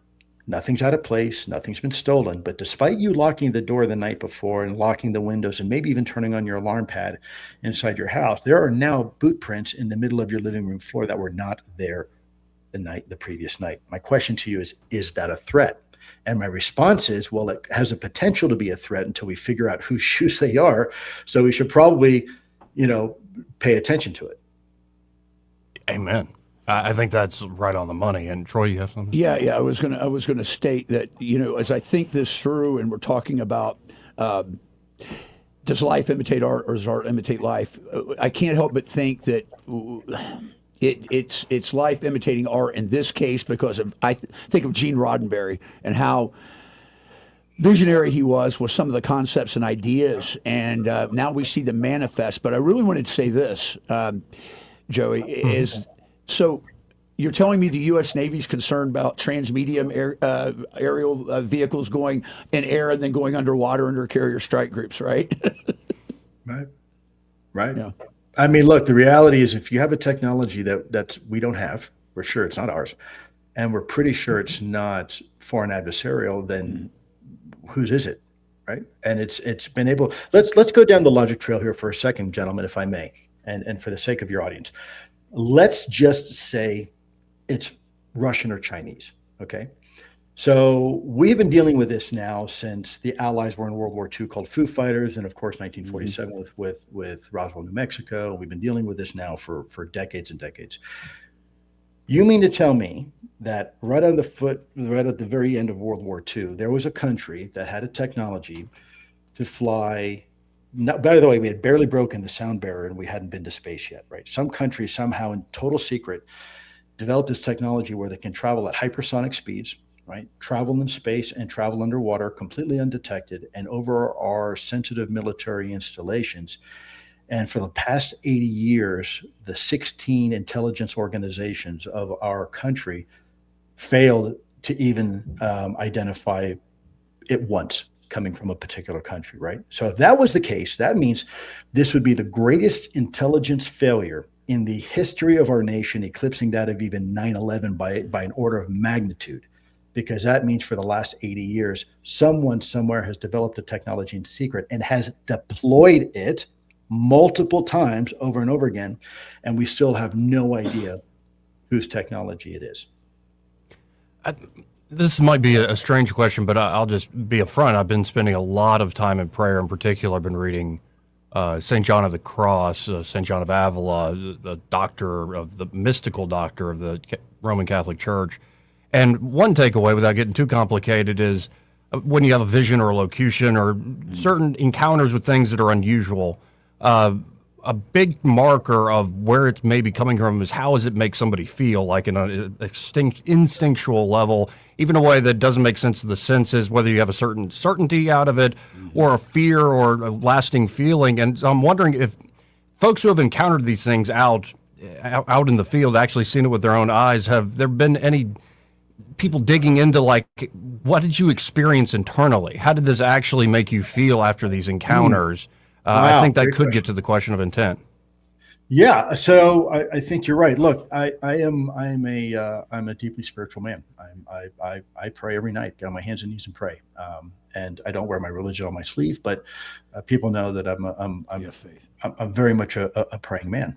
And let me share, if I may, a couple things with you. You know, the Bible's has lots of stories like this where humans come into contact with an angel, and we're terrified because we don't, it's the unknown for us. We as humans are naturally fearful of the unknown, you can imagine that if now we're at a point where maybe we're not alone in the cosmos, right? Maybe we have cosmic neighbors. How does that make us feel? How does it make us feel psychologically, sociologically, philosophically, even theologically? Now, I've had plenty of conversations with folks in the Vatican, and I will tell you, they do not see an issue, a contradiction at all between Old Testament and the idea that we're not alone in the cosmos. And in fact, if you remember, not of course you remember the stories of Galileo Galilei, when he first proposed his heliocentric model of the solar system. And the church was very, very threatened by it. And they forced him to recant. Otherwise, they were going to burn him alive at the stake. And they even refused to look through the very telescope for him that he confirmed his observations with, right? Now we look back and say, well, that's silly. It never, ever challenged the notion of God, that the earth revolves around the sun, right? But what it did challenge was man's understanding of religion at the time. Keep in mind that new information never challenges religion.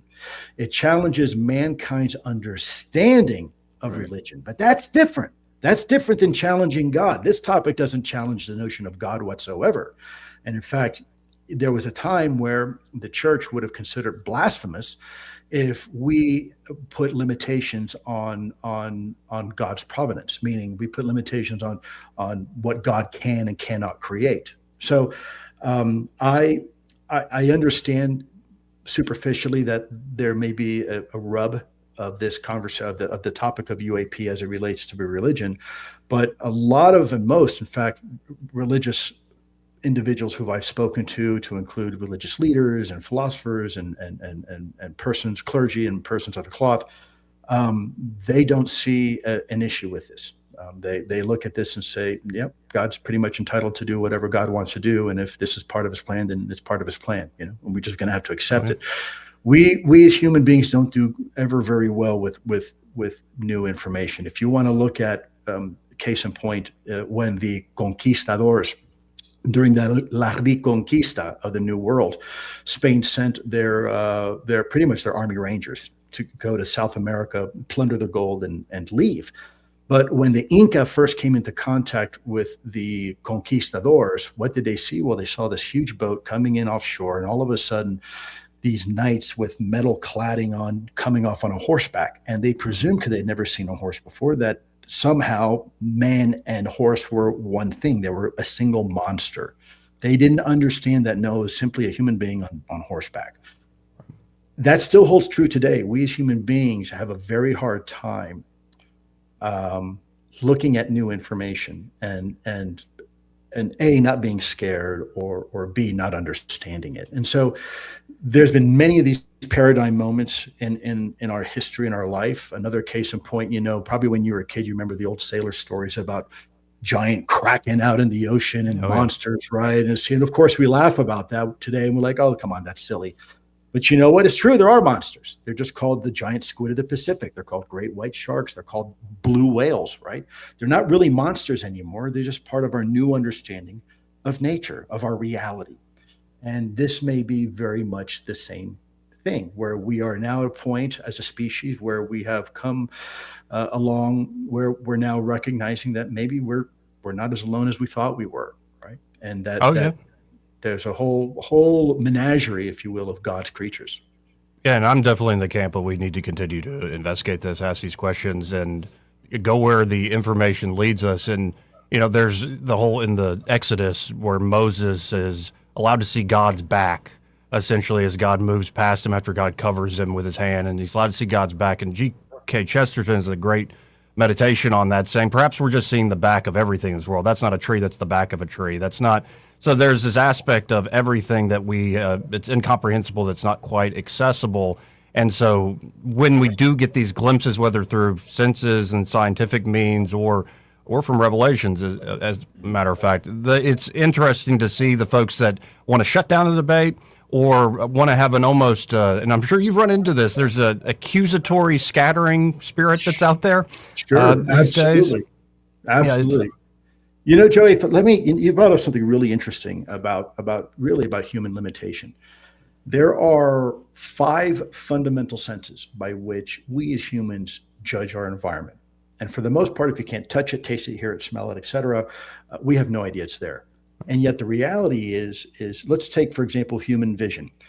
Human vision on the electromagnetic spectrum represents about 0.0035% of the entire electromagnetic spectrum, meaning 99.99% of the universe around us we cannot perceive. It is beyond human vision. So where I live here in Wyoming, if you were to look at a beautiful unoccluded night sky, you say, wow, look at this. I can see the Milky Way galaxy and I see some stars.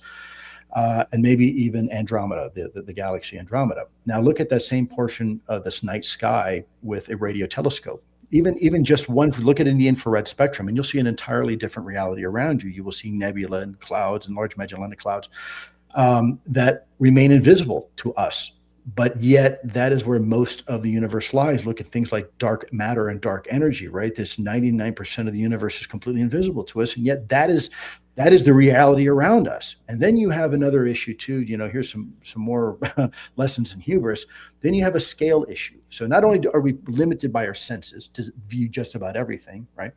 And interact with everything, but you also have a scale issue. What do I mean by scale issue? Well, right now, astrophysicists opine that the observable universe, the horizon from end to end, if you were to imagine Earth kind of stuck in the middle and we look in one direction and then look in the other direction, opposite, that's about 40 billion light years across.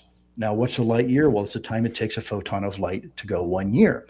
So how fast is that? Well, it's about 186,000 miles per second. So roughly 7.5 times around our planet in a second. Now imagine how far that photon of light can go in a year.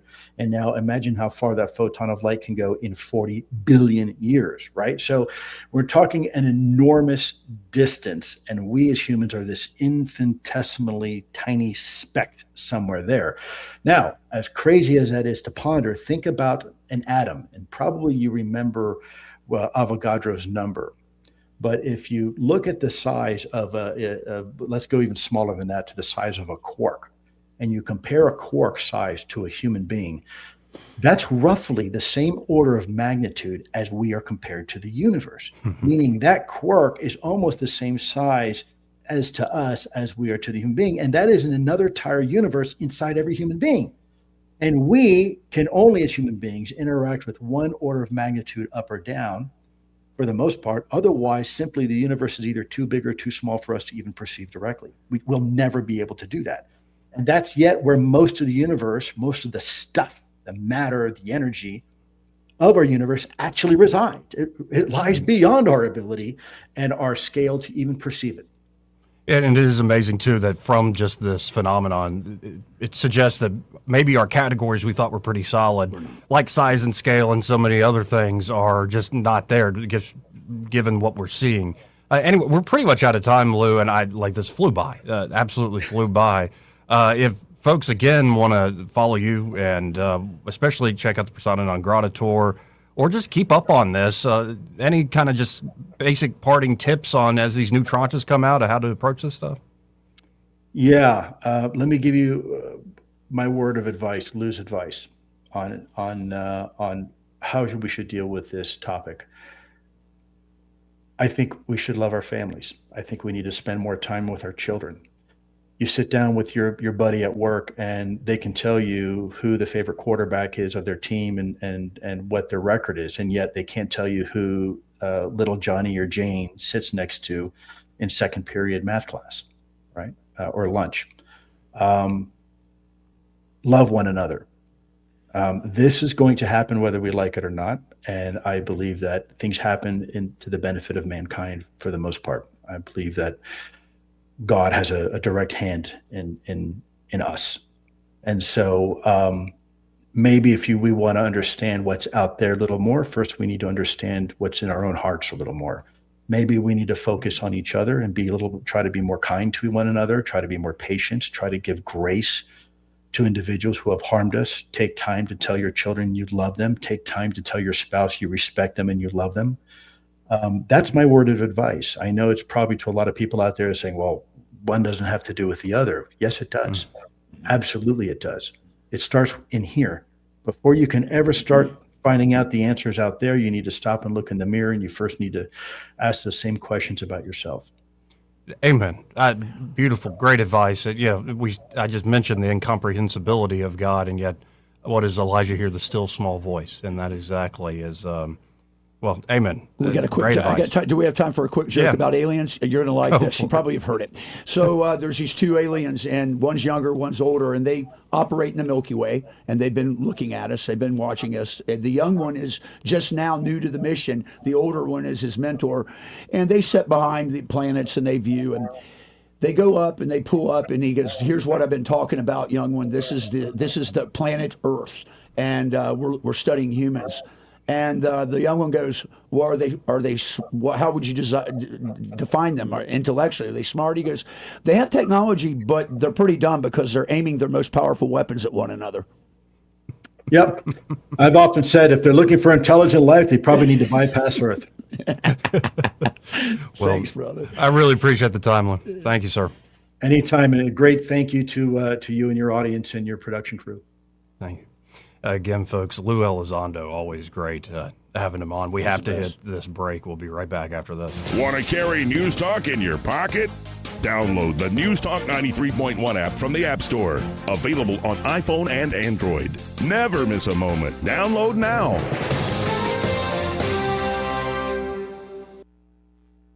A man who's done a fantastic job, Sheriff Matt Gentry. Thank you. When Alabama families needed protecting, Matt Gentry answered the call. For nearly 30 years as a Marine, a deputy, and now the Sheriff of Coleman County, he's stood between us and danger. Now, Matt is taking that same no-nonsense approach to the Public Service Commission to stand up for Alabama ratepayers and fight back against liberal green energy agendas that threaten our way of life. From small farms to front porches, people deserve someone that will fight for them, someone who understands them and understands their struggles. I'm Matt Gentry. I'm asking for your prayers, your support, and your vote for the Public Service Commission. Because Alabama doesn't need more politics. It needs a sheriff. Paid for by Gentry for PSC. P.O. Box 655, Coleman Avenue, 35056. Yes? Yeah, I'm Bill. You called about some breakers tripping? Oh, yes, Bill.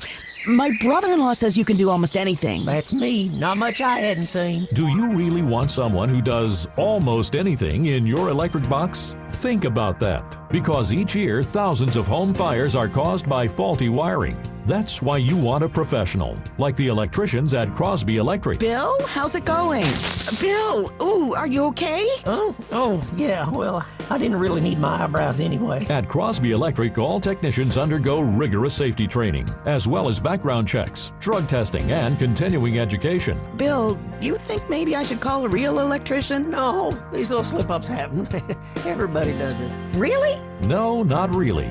When you need professional electric work, or you just like someone to assess your home for safety, call the experts at Crosby Electric, 272-2085, or visit us at crosbyelectric.com. What's your biggest investment? More than likely, it's your home. So treat it that way when you hire a painting contractor. With PBS Painting, there are no gimmicks, no $99 specials. Just quality painting and someone who treats your home with the same respect that you do. At PBS Painting, we have been painting for years and look forward to many more years to come. With PBS Painting, the job gets prepped properly, whether it's cleaning, scraping, or priming. We always use quality products, which is a must for a quality paint job. So if you're looking for a painter that doesn't need upfront money and is on the job at all times, then please give me a call. Scott Bowers and PBS Painting, 294-5122. That's PBS Painting, 294-5122. Look at some of our work on Facebook at PBS Painting Montgomery. This is your roving reporter, and today I'm talking with a political activist. That's right, man. And could you please explain to us your red cap with the letters MMRGA? Yeah, man, this is my MARGA hat. MARGA? Yeah, man, that stands for Make My Retirement Great Again. I see. And to do that, what you need to do is call David Ernest, the asset preservationist. That's right, man. You can call David at 833-596-7233. That's 833-596-SAFE. And I understand that's a toll-free number. Yeah, man. Get David Ernest on the case, and your retirement will be great again. And you make these hats? I do. Here's a whole pile left from the last administration. And they say CPWABD. Yeah, man. Corn Pop was a bad dude. And as you said, there's a whole pile here. Well, there wasn't much demand. I can dig it. Are you tired of the mainstream media's biased reporting? Do you want to stay informed on the news that really matters to you? Look no further than 1819 News.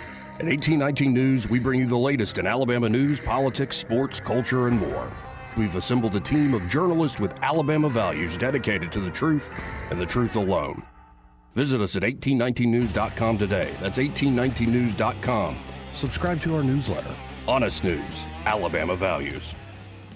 This hour of news and views is brought to you by our good friends at Alabama Home Mortgage. Alabama Home Mortgage, 567-4223. Visit them on the web at myalabamahomemortgage.com. NMLS number 1586368.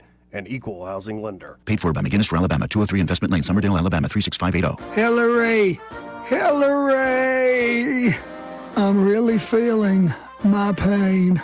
I sure could use a 5-point plan right now. I'm Christina Warner McInnes, and we all need the 5-point plan for Alabama farms and families. Better food security. They should be able to buy Alabama rotisserie chicken with SNAP benefits, not margarita mix. Guide more farmers to the millions of dollars in grants they deserve. Protect our farmland from China and promote sweet-grown Alabama for tourism. We need more Alabama food on the plates of our schools and home. It's time to tell the politicians in Montgomery, same old is not working for us. Christina Warner McInnes for Agriculture. I haven't asked the big guy yet, but I have a feeling he'll like the plan. This 5-point plan is huge, very special. And believe me, I know the 5-point plan. And all the other 5-point plans are horrible, probably made in China. Rich Thomas weather brought to you by M&M Outdoors. Book your stay today at MNMCampground.com for relaxation at its best. It's easy to find and hard to leave. M&M Outdoors, your home away from home. Rich Thomas weather. If you've got weekend outdoor activities planned, the news is very good. Lots of sunshine today, tomorrow, and Sunday. A warming trend begins with 82 the high today, 87 tomorrow, Saturday, and teasing 90 degrees on Sunday, but still nothing crazy on the humidity. Not yet. I've got us around 91 on Monday, still dry, maybe some widely scattered showers perhaps by Tuesday. From the Blue Water Weather Center, this is Rich Thomas. Big dreams for your home on a tight budget? ASE's $26.26 as you covered. Unlock your home's equity with just $26 in closing costs. No fees, no headaches. Visit your local ASE branch today. Federally insured by NCUA, Equal Housing Lender. NMLS number 420259. Trustworthy, accurate, immediate. Carrying your voice across the river region. News Talk 93.1 FM WACV.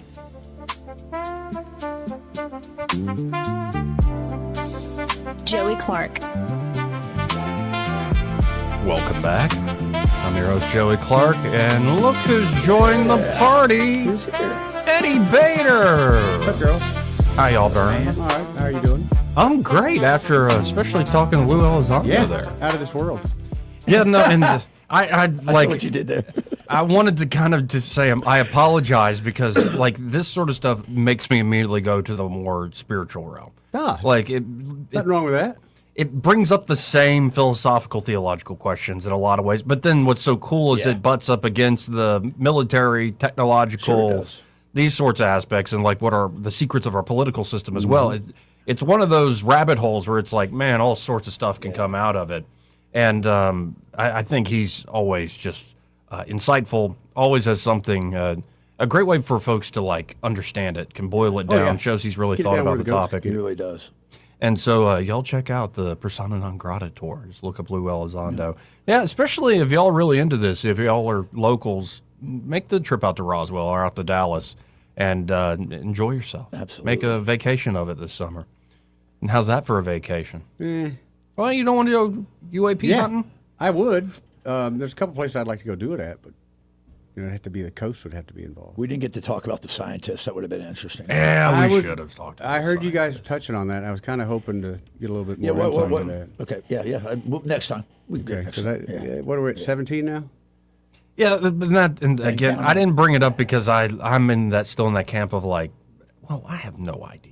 I think we're at. If you have no idea, then why did you ask? Well, no, because I think we're at a pure speculation phase, and I bet Lou would have said that too. We're at a But I think you would also He would have say, also speculated. I think you would also say that there is a correlation between certain individuals going missing, some of them younger, healthy. Sure. There's some questions that need to be asked. Who's doing it? Or especially the lady that was up in Huntsville. That's what I'm saying. Yeah, no, I'm not against the idea that perhaps whether it's governments or other interests are willing to kill people to keep certain things under wraps. That doesn't. Is this one of the things where you can't handle the truth? What do you mean? Just didn't want I to just ask, literally you can't said handle the truth. I just literally said I could handle the truth. But then you didn't ask, though. I mean, you had the opportunity. You can't handle the truth. I could have kissed her, but I didn't. So, you know. I wanted to talk about mysticism, Eddie. All right. Yeah, as he was headed down the road of Mystica. Yes. I apologize for nothing, actually. It's okay. Anyway, we'll reset things, and it's Friday, baby. Yeah, it is. Man, Friday night temperature's soon nice. upon us. Boat's out of the shop. Put $120 worth of gas in it yesterday, and I finally just shut the pump off. I have no idea. If it Remember a filled it up or not. time when Friday night used to mean a lot in your life? Yeah, we go cruising the strip, man. Mm-hmm. Football game. I don't know when that stopped for me, but it did. Now it's just another night. Other than, I mean, it is nice. You don't have to go to work tomorrow, but like, Yeah, that's all of us. well, you're always working. That's your own. You yoke yourself in that way. Always be closing. Yeah, that is funny. He yokes himself all the time. Every chance I get. If you don't laugh, you'll cry, right? Yeah, every day. Every day. Anyway, this entire hour has been brought to you by Alabama Home Mortgage, and they're at Alabama Home Mortgage. Kim Williams and Madeline Cannon are ready to help you out, They are. whether you're looking to buy a home or refinance a home. And let's focus today on veterans. Oh, man. They're good at that. They know the latest with the VA mortgage programs, and so if you do not take advantage of this and you're a veteran, for whatever reason, you could be like, well, my buddy told me I already used it. I'm my done. No, it's not. Nope. You No. can do investment property with it. Exactly right. Guys, if you're a veteran, this is the best deal. It is. You're leaving money on the table if you don't use it for a refinance deal or for like a purchase, like no down payment purchases. Really incredible stuff. And of course, even if you're not a veteran, they're going to work to get you the best possible deal there at Alabama Home Mortgage, walking you through the pre-approval process all the way to closing day, or helping you refinance to take care of what of those goals might be. Could be you're going on that big vacation. Yes. Maybe you are going to do a tour of all the UAP sightings around the country. You've always wanted to do that in your retirement. Whatever your goals, they can help you out there at Alabama Home Mortgage. So just get in touch with them today at 567-4223. That's 567-4223, or visit them on the web at myalabamahomemortgage.com. There is a difference in mortgage companies like Kim and Madeline.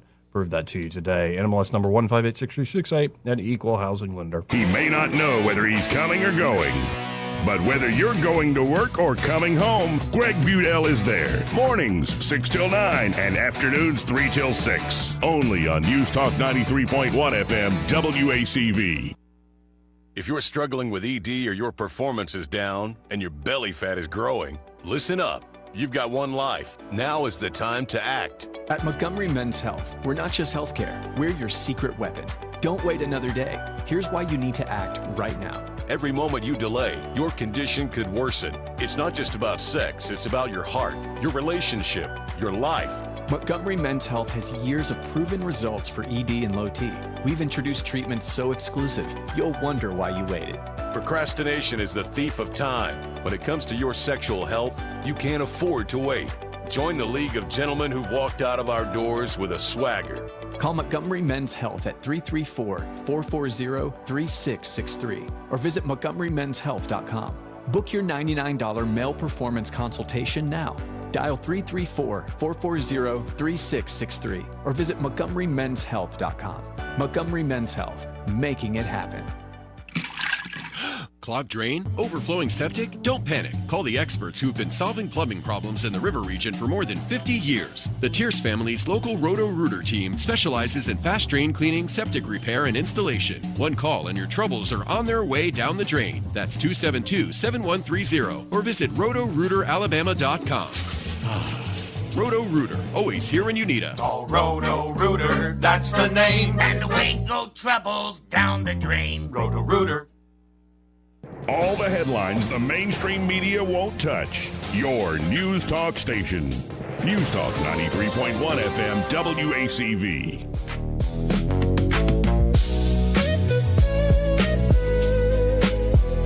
Welcome back. We're sniffing cologne here in the studio. And we're going to make time to talk to Michael Cohen with Cohen's Electronics and Appliances. Yeah, Eddie is literally sniffing that cologne. It smells like Sauvage. We can get to more than that in the next hour because it is Friday. Let's go to Michael Cohen. Hey, Michael. Hey, I'm doing good. How are y'all? Yeah, I'm good. We smell good. We smell good. Here's what we're doing. We smell good. You know, I hope cologne isn't in the euphemism for something else. Thank God. Thank God it ain't. With Eddie, you never know, right? That's right. Did you spray that right in your nose? Yeah, pretty much. Yeah. I can taste this one, too. I like that one. Yeah, me too. Doesn't taste so good, though. Anyway, how's it going there at Cohen? Man, it's doing good. It's doing good. We had a big wheel with Samsung that came by and spent a couple hours with us the other day. And I also had my Sony people. Some of the new Sony mini RGB TVs are going to be available around the 1st of June. Okay. So probably by the 10th of June, theoretically, we should have their RGBs, mini RGB TVs down to maybe a 65 or maybe even a 55-inch size. Oh, wow. Nice. So that's pretty exciting that, you know, because everybody can't fit 115 in there. Right. But if you can't, then maybe Eddie could help you with a new home. I could. Yes. So, but anyway, but there's a lot of cool technology built into that 115-inch mini RGB TV, and it's so nice that you're going to be able to get it in smaller sizes. Yeah, folks, get by there. Put throughout the house. And like, especially when they come in, like folks can stop on by and just see it in person, right? That's right. That's right. Meet and greet. Yeah, that's unlike some people that are, you know, off 8 days a week. But some people have to have a mental health day now and again. Well, I wrote you that prescription. Man, you get like a whole week for mental health. Right. Your prescription's still right there. Have you met me, Michael? I need more time. I've actually been taking night medical classes, Michael. Yeah. I can write prescriptions now. I wrote him a script for 2 testicles the other day because of his mental health day. This is a guy who's too afraid to call in sick. He's going to write me a prescription for 2 testicles. Mm-hmm. Mm-hmm.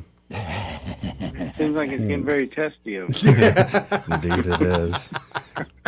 Folks, y'all get by Cohen's. Go see these brand new TV. That's one of my favorite things to do still, just like an everyday thing. Go TV shopping. Oh, yeah. And at Cohen's, they make it a great experience.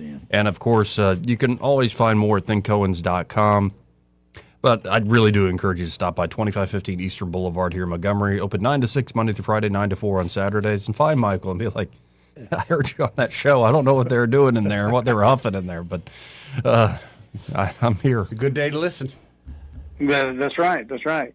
Yeah, y'all come see us, ask us some questions, bring us a picture about the area that you're trying to upgrade. Let us ask you some questions, and let us help you make the right choice for whatever your needs are. Well, thanks, Michael. I hope you have a great weekend. Hey, you too. Take care. See you, buddy. Final hour coming up. Broadcasting from the Riverside Chevrolet Master Control Center, this is WACV Cusana, News Talk 93.1 FM. When it's Chevy, it's Riverside. With SRN News, I'm Bob Agnew in Washington. President Trump says he's not yet made a decision on whether a major sale of U.S. arms to Taiwan can move forward following his 3-day visit to China. The president told reporters on Friday as he flew back on Air Force One that they also made a major deal for China to buy several hundred Boeing aircraft. Harvey Weinstein's rape trial has ended in a mistrial. The judge declared it today after a jury deadlocked. The former Hollywood mogul has been convicted of other sex crimes on 2 U.S. coasts and remains behind bars. A mistrial leaves a New York charge in limbo after 3 trials there. The Justice Department will seek the death penalty for the man accused of fatally shooting 2 staff members of the Israeli embassy in Washington outside a Jewish museum.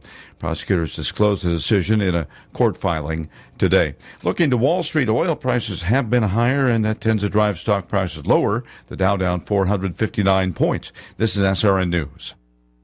I talked to a lot of great companies. Very few of them actually literally surprised me, but Fellowship Home Loans sure did. For over 20 years, Mike and Brian and the team there have been helping families do something most people think is more complicated than it has to be. Get into a home, lower their rate, or tap into equity they didn't even realize they had. Everything at Fellowship is done in-house. One roof, one great team, all with a servant-led mentality.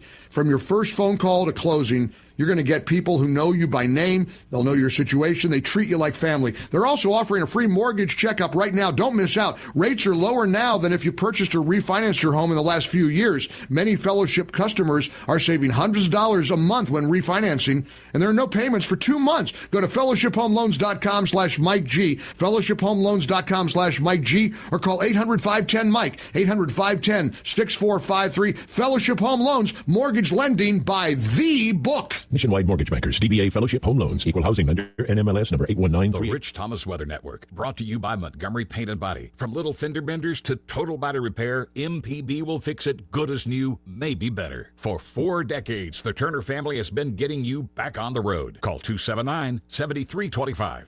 Rich Thomas Weather.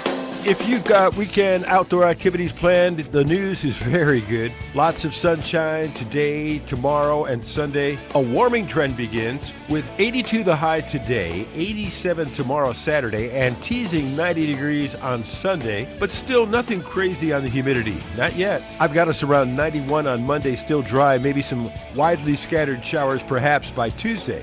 From the Blue Water Weather Center, this is Rich Thomas. Budget Floors and More has the best prices. Carpet as low as 69 cents per square foot. LVP starting at $1.29 a square foot. Sheet vinyl as low as 65 cents per square foot. And the lowest prices on flooring installation supplies. Budget Floors and More across from Delray to Publix. 1819 News. Club for Growth, which is a conservative advocacy group, has issued an endorsement in one of Alabama's state races. Club for Growth is endorsing Catherine Robertson as she runs to be the next Attorney General for the state of Alabama. Club for Growth President David McIntosh cited Robertson's legal fights during the Biden administration to stop government overreach, protect free speech, and support school choice. Robertson is currently the chief counsel for Attorney General Steve Marshall. She's in a 3-way race in the Republican primary with former Alabama Supreme Court Justice Jay Mitchell and Blount County District Attorney Pamela Casey. I'll be back with more Alabama stories after this. Some of the greatest blessings is just having the people that care about you, to have someone that's just going to love you and make you feel important. They encourage you to be in church. They encourage you to be in prayer. They encourage you to be in your Bible. Now it's a part of my day every day. My house parents planted seeds in me that you can see where those seeds have sprouted in my life and helped change my life. Big Oak Ranch, a Christian home for children needing a chance. A Grand Bay woman was able to get out of handcuffs and get into a scuffle with police in Mobile. 30-year-old Jonty Robinson was arrested in the downtown area as a result of a harassment complaint against her. Robinson was able to get one hand out of the handcuffs. Then she tried to run away and ended up kicking and biting an officer as he tried to detain her. Robinson is now facing multiple charges related to this incident. A military training exercise is getting underway today in Mobile. The exercise involves units from the U.S. Marine Corps and will run until Saturday. This training exercise will involve the downtown area of the port city, and also military aircraft will be seen overhead. I'm Andrea Tice. For more news affecting Alabamians, go to 1819news.com. And while you're there, subscribe to the daily newsletter. At Blue Water Broadcasting, we believe great advertising starts with relationships. That's why so many local business owners trust us, not just for radio, but for digital too. If you're already running digital advertising and you're not seeing results, it may be time to explore your options. Our team takes the time to understand your business, then builds custom campaigns using a multi-channel conversion-focused approach. So whether it's digital display, social media, or you need help increasing your online presence, Blue Water Broadcasting can help. Before your next campaign, let's have a conversation. Visit bluewaterbroadcasting.com. You want your floors to scream new, fresh, and stylish. But if yours are groaning, tired, old, and outdated, you're in luck. Because at Prattville Carpet, you can revitalize your floors while you save on the best brands available with perfect and professional installation and Prattville's unbeatable lifetime warranty. Hi, I'm Ray Bowles from Prattville Carpet. If you're looking for carpet, hardwood, laminate, vinyl plank, or ceramic tile, call us today for your free measurement. Start shopping for your floors right now at PrattvilleCarpet.com. Prattville Carpet, we're more than just carpet.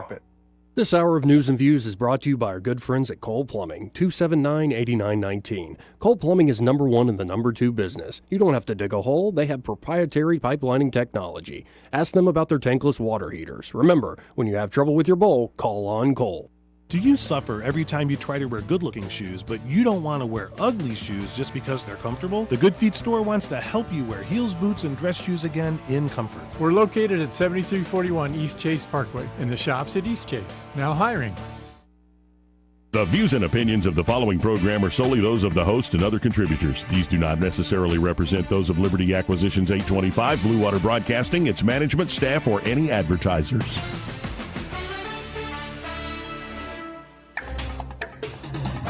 It's time for Montgomery's conversational radio show. It's News and Views on News Talk 93.1 FM. To join the conversation, call 272-9228.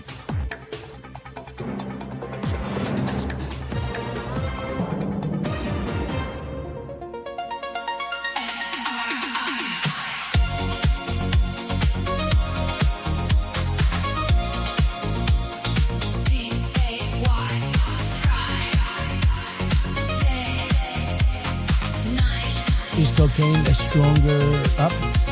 Yeah. So you're way up with cocaine more than anything else you can think of. Cocaine will turn you into a damn owl, homie. You know what I'm saying? I'm a better looking person than Kamala.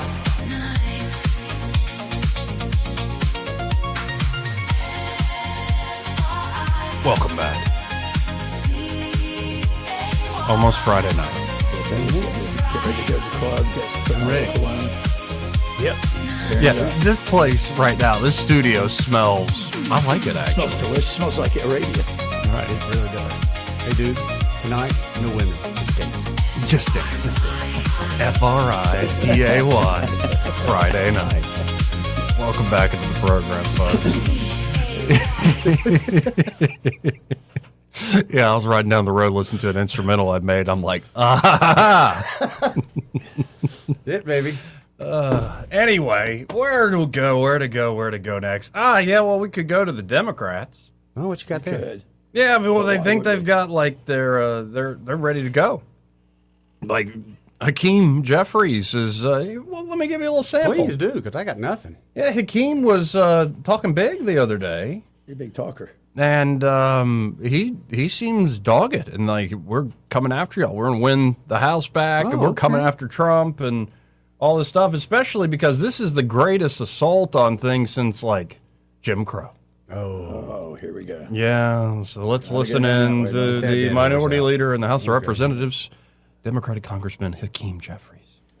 And so Susan Delbene said earlier today, we're going to win back control of the House. Mm-hmm. Are we? And the big fight will be what happens in between 2026 and 2028. Because we know this unprecedented assault on black political representation, the likes of which we have not seen since the Jim Crow era, the ghosts of the Confederacy the South has afflicted the United States Supreme Court majority. Don't say ghost of the Confederacy. We're going to have phone calls for days about seeing Confederate ghosts. I saw one the other day. You saw one? I saw one the other day going down the river. Yep. Going down the river, you going saw down one. the river, picking up my jet skis, because, you know, when you got jet skis, they're always in the shop. And off to the right, you kind of see this just kind of a smoky thing out in the middle of the woods, just this smoky rise. Really? And my buddy said, "You see stuff like that? That's how you know you've just seen a ghost." Could it be somebody? There's no one there smoking a bong? Maybe someone's smoking a bong. No or one on weeds. River Road is smoking a bong. Or I mean, where's the driver? Maybe it was just the mist in front of your eyes. No, it was about 25 yards into the woods. I believe you. I do believe you. Thank you. Yeah, that's fair enough. Believe, I see ghosts. He needs to be careful bringing up Confederate ghosts, though. But anyway, here's more from Hakeem Jeffries. Of the Confederacy has afflicted the United States Supreme Court majority. Afflicted them. And is invading and haunting the nation right now, and we take that seriously. So the ghost of the Confederacy has afflicted the Supreme Court justice and is invading and haunting the nation. My papa said the South would always rise again. Yeah, but in back. incorporeal forms. Stand back. I don't know how big it's going to get. And we know it's going to continue, which is why Democrats are committed to launching a decisive and overwhelming response in advance of the 2028 election to ensure that it's the American people who are the ones who get to decide who's in the majority in the House, who's in the majority in the Senate, and ultimately in 2028, who gets elected as the next president of the United States of America. The AP just dropped this. Yeah. Is that somebody calling in about a Confederate ghost? No, cousin Benny. Okay, we'll get to him in a second. Confederate ghost. AP just dropped a story about internal conflict among the Democrats. Yeah, that's right. Because, by the way, the redistricting is happening. Yeah. So, like we mentioned that earlier, it's changed essentially a majority by 2 Republican districts with 19 toss-ups. So it's still anybody's game in a way. But then Democrats, despite like Trump's approval falling and Republican approval falling, Democrats aren't exactly gaining approval. People still think they suck, including their own base. But now AP just dropped a piece about the internal conflict among Democrats called Inside the Fuhrer, plaguing Democratic National Committee leader Ken Martin. Major donors aren't giving. Liberal influencers are publicly questioning Martin's refusal to release an internal report on the party's failures. And Democratic operatives have begun informal discussions about recruiting a new chair, even as most believe that Martin's job isn't in serious jeopardy ahead of the midterm elections. Amanda Littman, who leads the Democratic allied organization Run for Something, said she's been approached by senior strategists in recent days, gauging her interest to replace Martin. She declined, but said many in the party have lost faith in the DNC leader. I think it's a really hard job, and also Ken is not doing it very well. Talk about twisting the knife. Well, I'm not going to take it. You got a crap policy. You got crap policies that you're trying to get people to vote for. They're not. They're horrible. You got a bunch of extremists, too. Yeah. But according to this AP report, the disturbance about him is making Martin increasingly paranoid, even inside party headquarters, and could make it harder for them to win in November while undermining faith in the DNC as it coordinates the party's next presidential nomination process. There's also the big money problem. The National Party reported $22.1 million cash on hand, with $18.4 million in debt at the end of March, according to its most recent federal filing. The Republican National Committee, by contrast, reported $116.8 million in the bank with zero debt. Interesting. Right. They're arguing that they're spending money on their efforts. And, well, it just shows, like, well, there's trouble in paradise, man. And when you talk about, Hakeem set us up perfectly, about presidential politics of 2028, who's the presumed front runner still? Right now? They haven't quite decided. Kamala. I'm a better looking person I pray that's the case. than Kamala. Well, Kamala went on a live stream Wednesday night. Boy. Wednesday night? Is she a little tipsy or no? And the name of the live stream is Win with Black Women. Ooh, that's good. Is that a dating podcast or? I'd be down. I know you would. I don't know if you can win that way. I'm sure you'd be down, Eddie.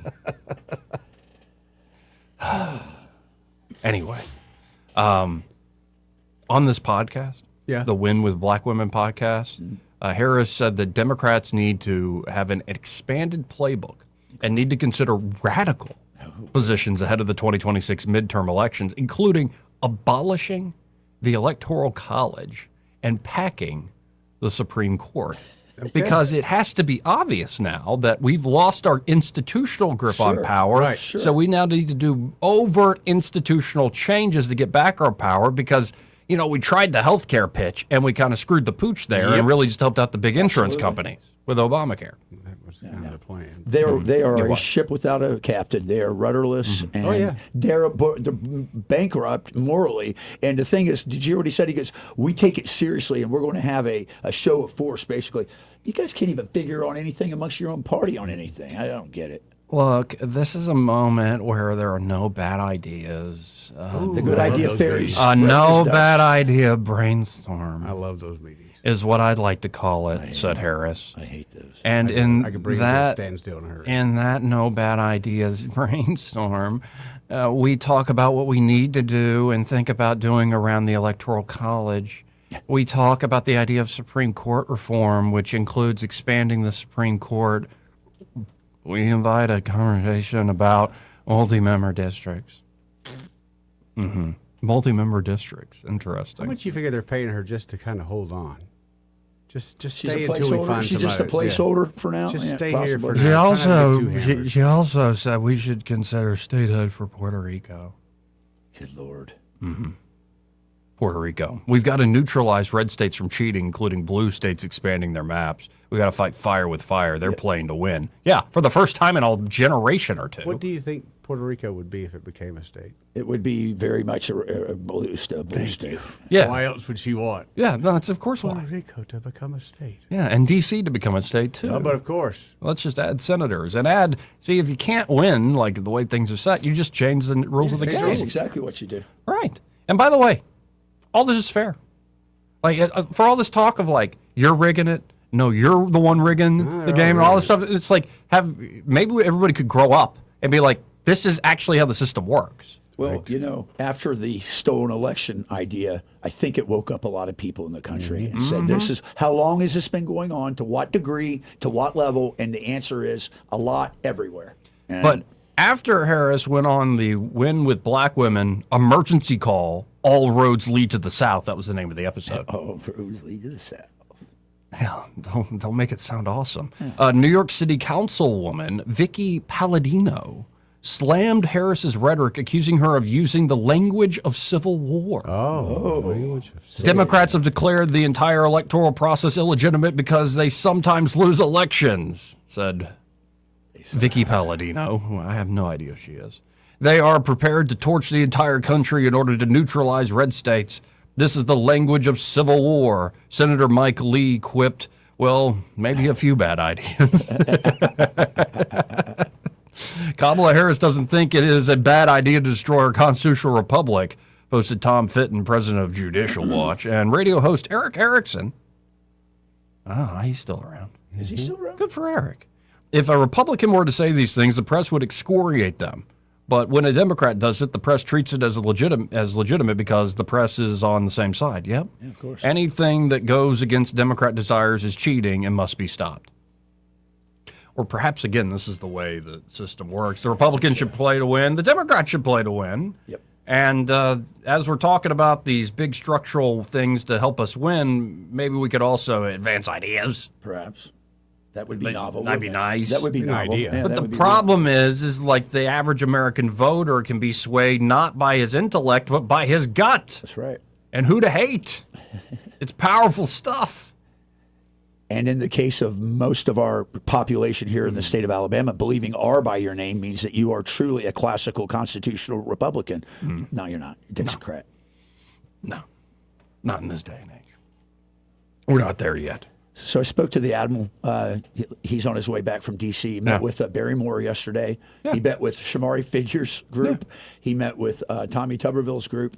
And he had some very interesting things. We may want to have him on next week. He's really got some great. He had a lot of great stuff to divulge, and I think that, sir, if you're listening, which I know you probably are, we need to get you on. He had a lot of illuminating things to say. So, yeah, and you know what he ran into? He's in the rotunda, and there's a group of Israelis there, and there are a political action committee from Israel helping to talk to people about how they want to get off of the American dollar and partnership. And he's sitting there talking to him, and this person comes up to him and heard him talking with, I believe it was Shamari Figures is who he was talking to. And they went away and they said, what's your role here, sir? And he told him, well, I'm the director of the Vets Recover, former commissioner. And they go, we have so many IDF troops that have PTSD, which they do. So they're setting up trying to do a partnership where they're going to bring some of them over here and treat them at Vets Recover. It's kind of cool. That's awesome. It's very cool. He was excited. That's very cool. Yeah, I would love to have Admiral Davis on. Let's go to line 1 and talk to Cousin Vinny. Hey, how you doing? I'm doing great. How y'all doing today? All right. Awesome. Yeah, well, you know something? I am a total happy hippie, and I'm as white as rice, okay? And I am born and raised in the South. And I was never raised as a racist. My family was never that way. We're Christian people. But you want me to tell you what? And I served in the Air Force. I've been a musician. I mean, I love everything. You know what I'm saying? I'm colorblind. Okay? The thing that makes me sick to my stomach is this whole thing with Hakeem Jeffries publicly throwing out the race game. Okay? Because they don't have anything. They're going to throw that out there. And what makes me even more sick is the fact that had the SPLC had not just get snapped, how much you want to bet they'd be shelling out some money to them and to the riot gangs and everyone get out there screaming race, and Kamala's going to be screaming race, Obama's going to be screaming race, and they're going to play that race card to the hilt. And you know something? Folks like me and y'all, we're Christians. We're all brothers and sisters. Why do these? I guarantee you, Al Sharpton's going to get a part of it. I mean, he's about as dirty as they come. And people like Al Sharpton that play that card to make the money and to get paid to do these, it's disgusting. And I really believe that that's what it's going to be for the next 6 months, going all the way to the preliminaries.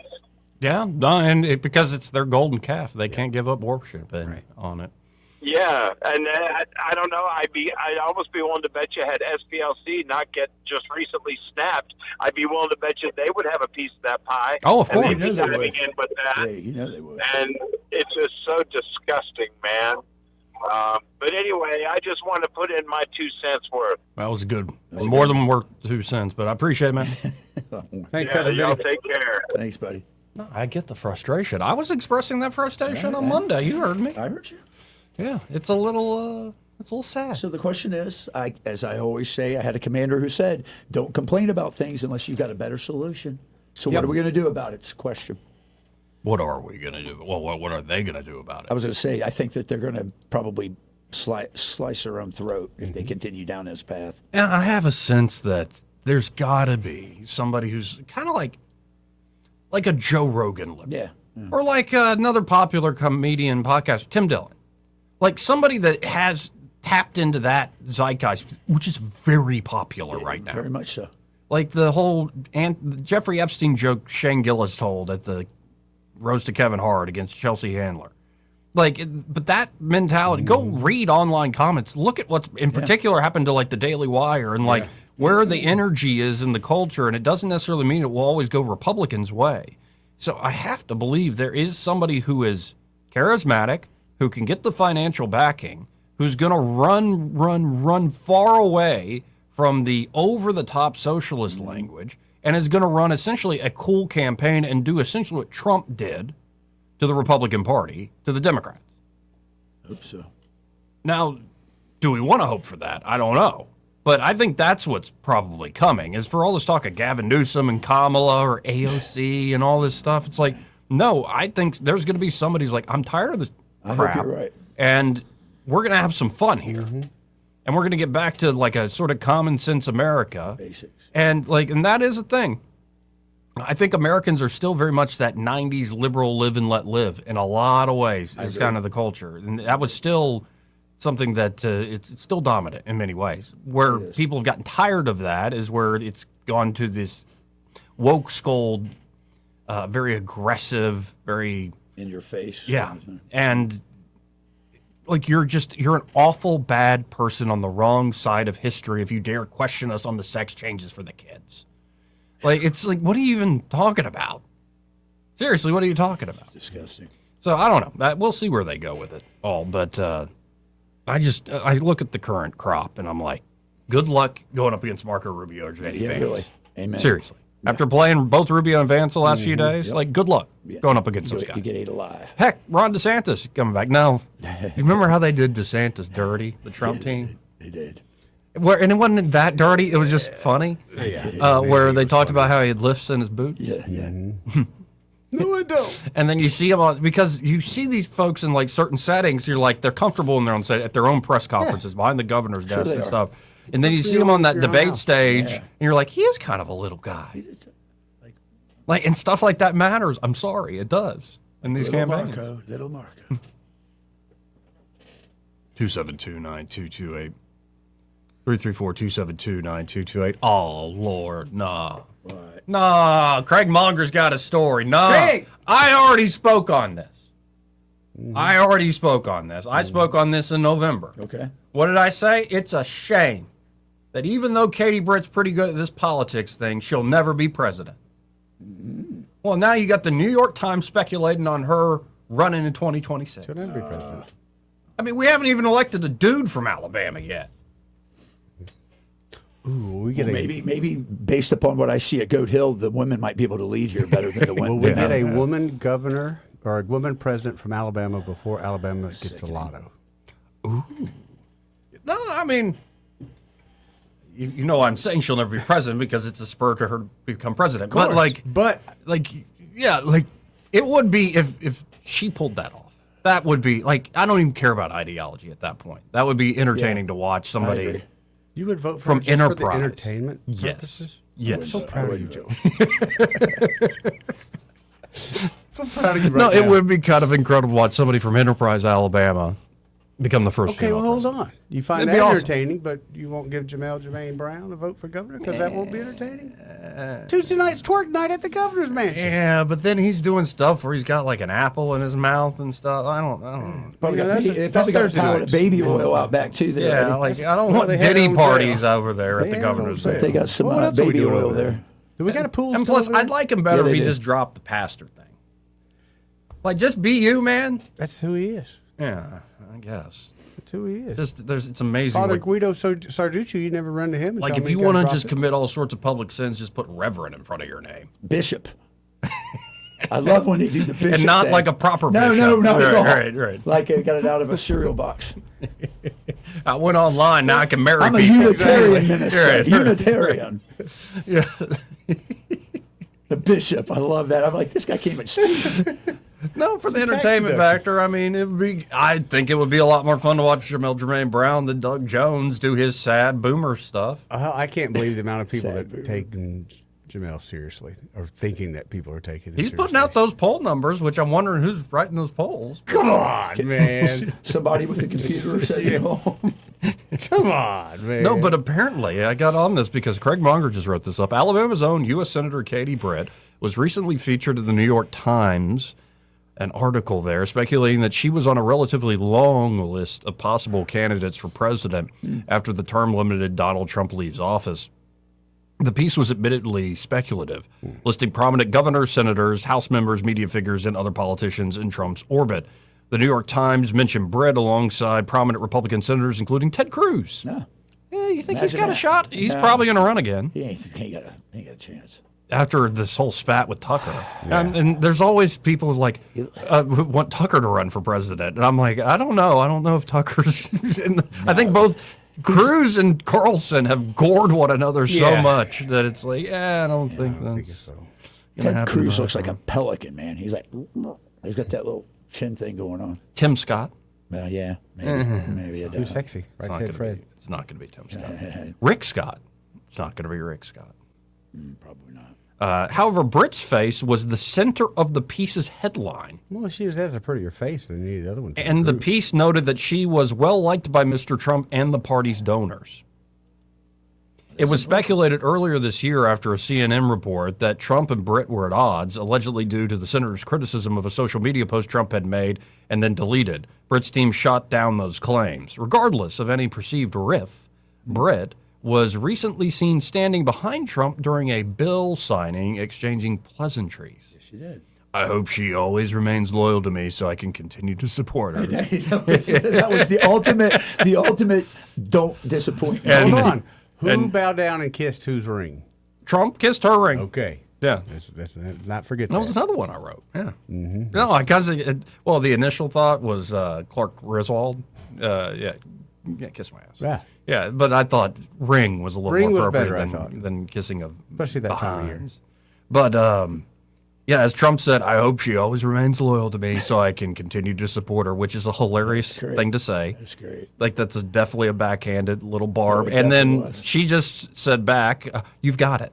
I would hate to go against her. That will never happen, Katie, right? The president asked. That's right, sir, she Never, responded. Never. Yeah.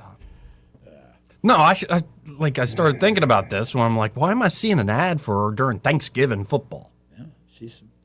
And then why am I seeing a New York Times profile on this deep dive on giving a personal profile of her? I'm like, huh, interesting. In all seriousness, she has the chops.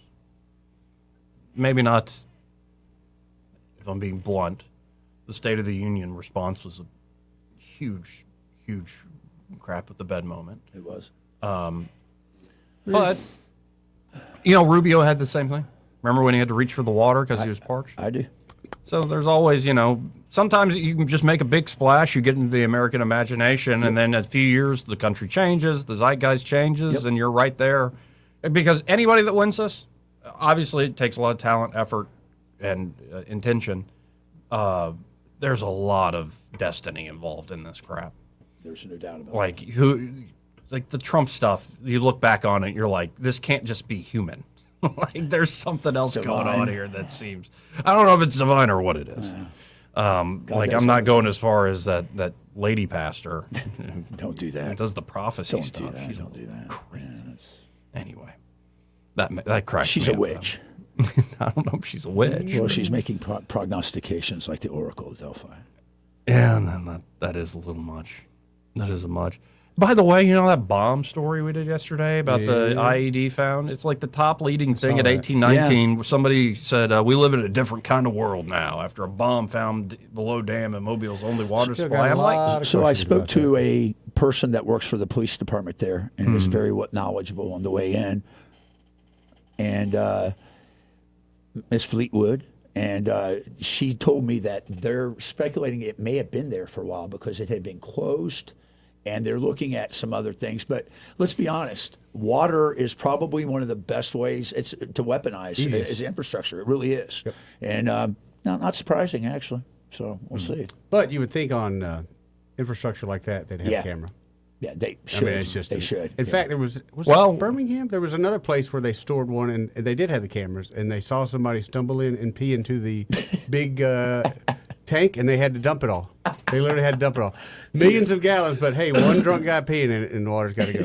The Mobile Area Water and Sewer System, MAWS, Public Relations Manager Monica Allen told 1892 News the discovery was alarming. MAWS owns 9,000 acres of federally protected land surrounding the dam. We say it's protected, but anyone's driving over the dam, it's open, Allen said. The water system has surveillance cameras around the dam to monitor activity, so they do have cameras. Nobody saw nobody put a bomb in? MA's staff work frequently on the dam. Allen said she is also thankful no one was hurt. Our staff is on that dam, if not daily, every other day. I still want they looked down, they saw something, they said, Bomba? How did they know there's a bomb there?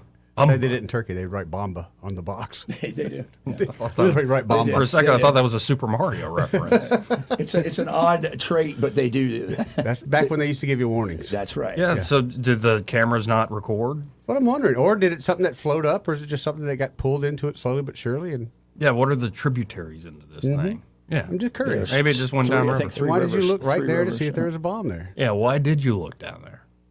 Divers contacted this MAWS, contacted by, they said they found it, but I'm not getting much background. You're asking a good question, Eddie. Well, my guess on the is divers they're looking. themselves. It's probably got a liner of some sort in it, so they're doing an inspection. Oh, I'm But sure. it's just- Listen, because they're getting ready. It was getting ready to reopen Yeah. again. It had been down for maintenance, and so they did an inspection. They said, "What is this?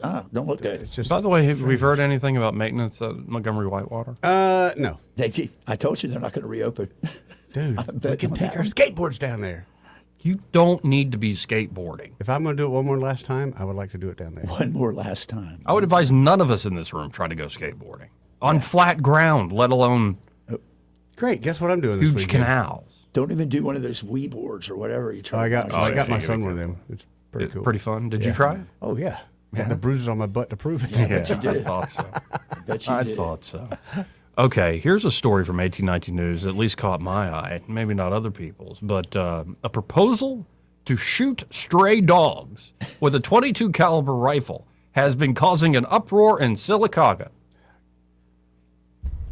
The proposal was first publicly discussed during a work session of the Sylacauga City Council. Are you upset with the calibration of the gun or what? Numerous reports of stray dogs along the Highway 280 corridor have prompted city leaders to address the issue. Mayor Matthew Hubbard has asked residents to stop feeding the animals because animal control cannot get the dogs to enter baited live traps. Hubbard contacted 4 companies certified in coyote trapping, and he said only one replied with a proposal. Hubbard sent the proposal to council members on May the 3rd. The proposal by Green Landscaping and Maintenance outlined 3 options: sedation and collection, on-site dispatch, and trapping and collection. For sedation and collection, Green Landscaping would work with a local veterinarian to sedate feral dogs and transport them to animal control for $3,969 per dog. I don't know if that's per dog or if it's just the I'll do it for total $25. contract. Whoever submitted the proposal to use a .22 is not very smart. For and not very on-site technical. dispatch, a 223 Green maybe. Landscaping staff member, accompanied by a Sylacauga police officer, would shoot feral dogs after business hours. After business hours, you get in trouble. After business Be back hours. after 5. The dead dogs would then be disposed of by local animal control. That option was $12,696 Per dog. Killing costs money. We're in the wrong business. We are, man. For trapping and collection, Green Landscaping would set 12 offset foot traps in high impact areas and bait the traps for $4,680. Repeat visits for any of the options was proposed at $3,459 per visit. So it sounds like you have an upfront cost, and then each visit to go do this operation is going to cost you another $3,500. Council member Nate Brewer said he supports all options because he has family members living in the area and wants to ensure resident safety. I get the safety part. Sylacauga Police Chief Rondell Muse said he supported all options because there have been dog attacks and he wants them to stop. Council member Laura Barlow Heath said the area in question in her district is in her district and that she has not been notified of the alleged attacks. Hubbard refused to answer questions when a large number of community members came to the work session, but said he would meet one-on-one with citizens. The proposal was leaked to the public before the city council was presented with the information. Councilmember Greer Bizigani Oh, sure. requested an investigation into the leak. The council was expected to vote on the matter at its May 21st council meeting, but the vendor has rescinded the proposal. Why did they specify a 22? That's a terrible caliber to use on just a dog. Sound is the only thing I can do. Yeah. But in the world we live in today, you can Yeah, make you a can. cannon quiet. So I have an update from my source with the Mobile Police Department. Yeah. The actual story is this: that it was buried 8 to 10 feet under the ground, and it was discovered on, I think, a sub inspection, and they believe it may have been there for quite a while. Had to be for that. Thank you for that update. Thank you, Fleetwood. Agent Fleetwood. Anyway, this part of the program brought to you by Montgomery Men's Health. And there at Montgomery Men's Health, they're ready to help you fellas out if you just don't feel yourself anymore. You don't feel like a man. That's right. Yeah. Like you feel wiped out when you wake up. The waistline's creeping bigger and bigger. Your bedroom confidence is slipping. Heck, your confidence in your everyday life's slipping. A job you've been doing for decades, now you're second-guessing yourself. Yep. No fun. You feel it. Everybody else notices. She definitely notices. I don't. I'm on testosterone replacement therapy. There you go. Get by Montgomery Men's Health. Because it could be a testosterone issue. It could be you have more of an acute problem, like say something like ED or PE. Yeah, absolutely. Could be though you just want to up your game, get on some peptides like NAD plus for that extra mental focus and energy, or what is it, Simorelin for that growth hormone? Yeah, Simorelin? Growth hormone. Yeah, Teptropin and Simorelin. Yep. It's pretty great stuff. They can get you. They can help you out across the board there at Montgomery Men's Health. Just call them today at 440-3663. That's 440-3663. Or you can book online in under 30 seconds at MontgomeryMen'sHealth.com. Montgomery Men's Health, for every man in every season of life. Want to carry News Talk in your pocket? Download the News Talk 93.1 app from the App Store. Available on iPhone and Android. Never miss a moment. Download now.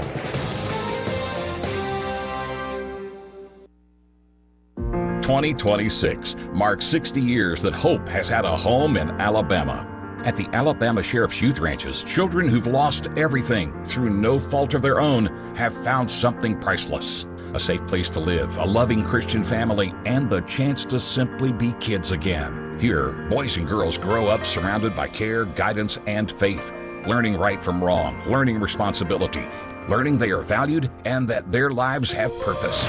As the Alabama Sheriffs have believed for 6 decades, it's easier to build boys and girls than to repair men and women. These former ranchers are now teachers, parents, business owners, and leaders, living proof that love, structure, and faith can change a life forever. As the Alabama Sheriff's Youth Ranches celebrate 60 years of serving Alabama's children, you can help ensure the next child has the same chance. Learn how you can make a difference at AlabamaSheriff'sYouthRanches.org. 60 years of building lives, and we're just getting started. A man who's done a fantastic job, Sheriff Matt Gentry. Thank you. When Alabama families needed protecting, Matt Gentry answered the call. For nearly 30 years as a Marine, a deputy, and now the Sheriff of Coleman County, he's stood between us and danger. Now, Matt is taking that same no-nonsense approach to the Public Service Commission to stand up for Alabama ratepayers and fight back against liberal green energy agendas that threaten our way of life. From small farms to front porches, people deserve someone that will fight for them, someone who understands them and understands their struggles. I'm Matt Gentry. I'm asking for your prayers, your support, and your vote for the Public Service Commission. Because Alabama doesn't need more politics. It needs a sheriff. Paid for by Gentry for PSC. P.O. Box 655, Coleman Avenue, 35056. This is your roving reporter. Today I'm talking with a man from outer space. What's up, Earthling? I see you've landed your spacecraft over there in that field. That's right, man. My question is, why have you landed here on our planet? I came to see David Ernest. The asset preservationist? Yeah, man. I wanted to see if he would take a look at my portfolio for me. Well, before you make the trip over there, call him on his toll-free number, 833-596-7233. And I understand those last 4 digits spell out the word safe. That is correct. Funny thing happened the last time I came to Earth. What was that? I went to the Walmart, man. Yes? And I accidentally went in the back door. How did that work out? Well, they stopped me and very gently told me that I needed to go around front and come in. And then what did you do? I said, cool, man. Take me to your greeter. You flew millions of miles just for that. Hey, man, I don't ride them. I just read them. Paid for by McGinnis for Alabama, 203 Investment Lane, Summerdale, Alabama, 36580. Hillary! Hillary! I'm really feeling my pain. I sure could use a 5-point plan right now. I'm Christina Warner McInnes, and we all need the 5-point plan for Alabama farms and families. Better food security. They should be able to buy Alabama rotisserie chicken with SNAP benefits, not margarita mix. Guide more farmers to the millions of dollars in grants they deserve. Protect our farmland from China and promote sweet-grown Alabama for tourism. We need more Alabama food on the plates of our schools and home. It's time to tell the politicians in Montgomery, same old is not working for us. Christina Warner McInnes for Agriculture. I haven't asked the big guy yet, but I have a feeling he'll like the plan. This 5-point plan is huge, very special, and believe me, I know the 5-point plan. And all the other 5-point plans are horrible, probably made in China. Congressman Barry Moore has always delivered for Alabama. As a member of the House Freedom Caucus, Barry Moore earned a score of 100 from Heritage Action for protecting our values. He's helped thousands of Alabama families, fought for our veterans as a veteran himself, and secured millions for infrastructure, first responders, and public safety. Barry Moore helped pass Trump's One Big Beautiful Bill, delivering tax cuts for hardworking Alabama families, and stood strong to secure our borders. Now, Barry is taking that fight to the United States Senate. Barry Moore will defend our freedoms, defend the Second Amendment, protect our children, stand up for parents, and keep boys out of girls' sports while continuing to cut taxes and lower prices. Endorsed by President Trump, Barry Moore is a proven conservative Alabama can trust. I'm Congressman Barry Moore. I've rolled up my sleeves in Congress, and I'll keep fighting for Alabama in the U.S. Senate. I'm Barry Moore, a conservative fighter, and I approve this message. Approved and paid for by Barry Moore for U.S. Senate. We all know what the career politicians do when an outsider takes them on. It happened to President Trump. As soon as he started winning, the lies and the desperate attacks started. Now they're going after Jared Hudson because the career politicians know he'll drain the swamp, and he's winning. Jared Hudson is a decorated Navy SEAL sniper. He started a small business to train law enforcement and a nonprofit that fights human traffickers. Jared's a seventh-generation Alabamian, husband and father, running for Senate on the America First platform, securing our elections, deporting criminals, protecting children, and hitting the career politicians where it hurts. Term limits, stock trading bans, and if they don't pass a budget, they don't get paid. No wonder the insiders are scared. Jared Hudson for U.S. Senate. Alabama Conservatives is responsible for the content of this advertising. Paid for by Alabama Conservatives. Not authorized by any candidate or candidates committee. www.alabamaconservativespac.com. This hour of News and Views is brought to you by our good friends at Cole Plumbing, 279-8919. Cole Plumbing is number one in the number two business. You don't have to dig a hole. They have proprietary pipelining technology. Ask them about their tankless water heaters. Remember, when you have trouble with your bowl, call on Cole. Rich Thomas Weather is brought to you by Alabama Wholesale Lumber. For tough, good-looking roofs, it's Tamco Shingles from Alabama Wholesale Lumber. For great folks and great prices, call Alabama Wholesale Lumber. Rich Thomas Weather. Well, hi, everybody. We've got a beautiful mid-May forecast for outdoor activities this weekend. Tonight, mostly clear. Overnight low temperature drops to about 56. Tomorrow, the warming trend continues. Plenty of sunshine on Saturday and Sunday with a high temperature up to about 87 tomorrow. We'll be teasing 90 degrees on Sunday, and I've got us around 91 on Monday with more sun. Nighttime lows will be in the 60s, and the next chance of widely scattered showers pop up on Tuesday. From the Blue Water Weather Center, this is Rich Thomas. Big dreams for your home on a tight budget? ASE's $26.26 as you covered. Unlock your home's equity with just $26 in closing costs. No fees, no headaches. Visit your local ASE branch today. Federally insured by NCUA, Equal Housing Lender. NMLS number 420259. We get Montgomery talking 24 hours a day. The River Region's most trusted voice. News Talk 93.1 FM WACV.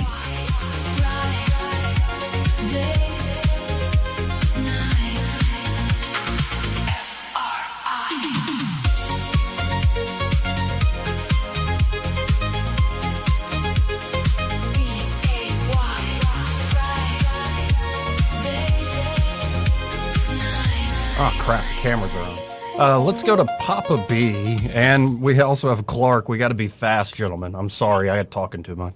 What up, Papa B? I'm going to do the best I can real quick. So, yeah, a lot of interesting things on this UFO type stuff. It's been said in the past that, there were cryptic words or messages that, the astronauts would send back to Houston, with various terms that, these conspiracy theorist type folks over the years would kind of say, okay, that meant this, this means that. One of them now is starting to make sense, one of them was, I believe it was Apollo 8. Frank Boardman, maybe, was the astronaut's name. He said, yes, Houston, there is a Santa Claus. And, of course, it was during the Christmas time, right. So everybody said, well, it's, just for the kids. But, he was going to the dark side of the moon. Was he actually seeing something? Was that a cryptic message? There's Maybe, also I a don't know. conspiracy that Cernan was told, don't come back. Yeah, that's absolutely right. Yeah.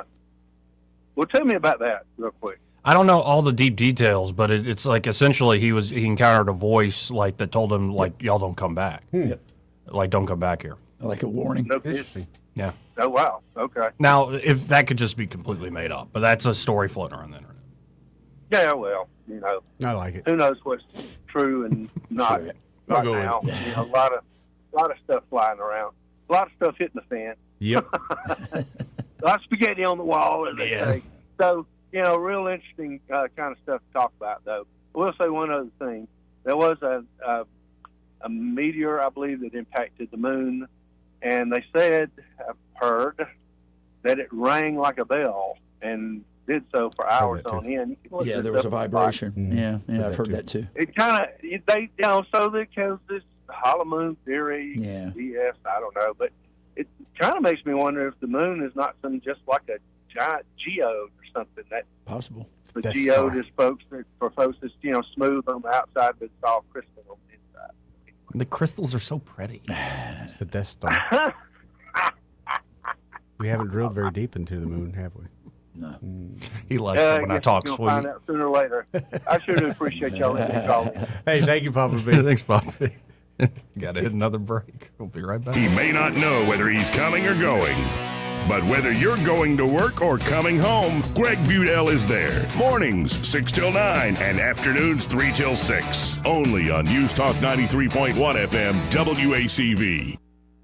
Trust is the number one reason why a patient chooses a healthcare provider. Adams Drugs has been your trusted healthcare provider since 1962 and has been voted the number one pharmacy in the River region for many years. We strive each and every day to provide you the level of healthcare you have come to expect from Adams Drugs. The employees at Adams Drugs take pride in developing relationships with their patients, from making sure your prescriptions are filled correctly to getting to know you and your family's needs and following up on any questions you may have. Adams Drugs employees deliver top-notch service. We ask you to visit us at any of our locations in Montgomery, Prattville, Wetumpka, Millbrook, and Pine Level Marbury and give us a chance to earn your business. You can find us at adamsdrugs.net for the location that is nearest to you. Adams Drugs is your local, independently owned Health Mart pharmacy.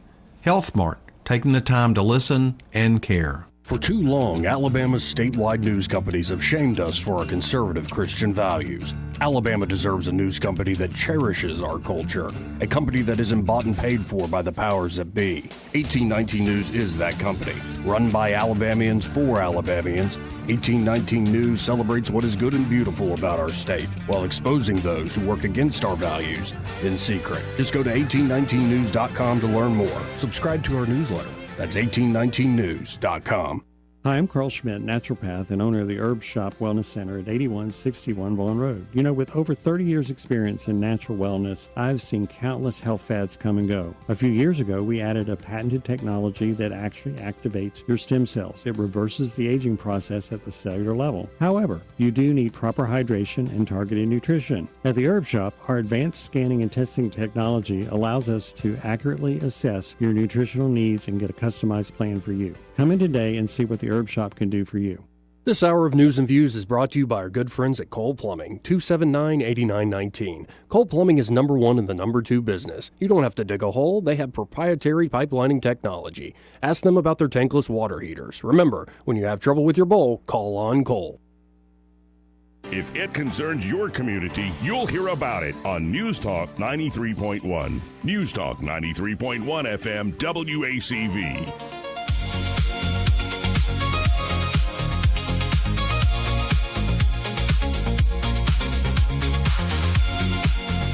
So, before I forget,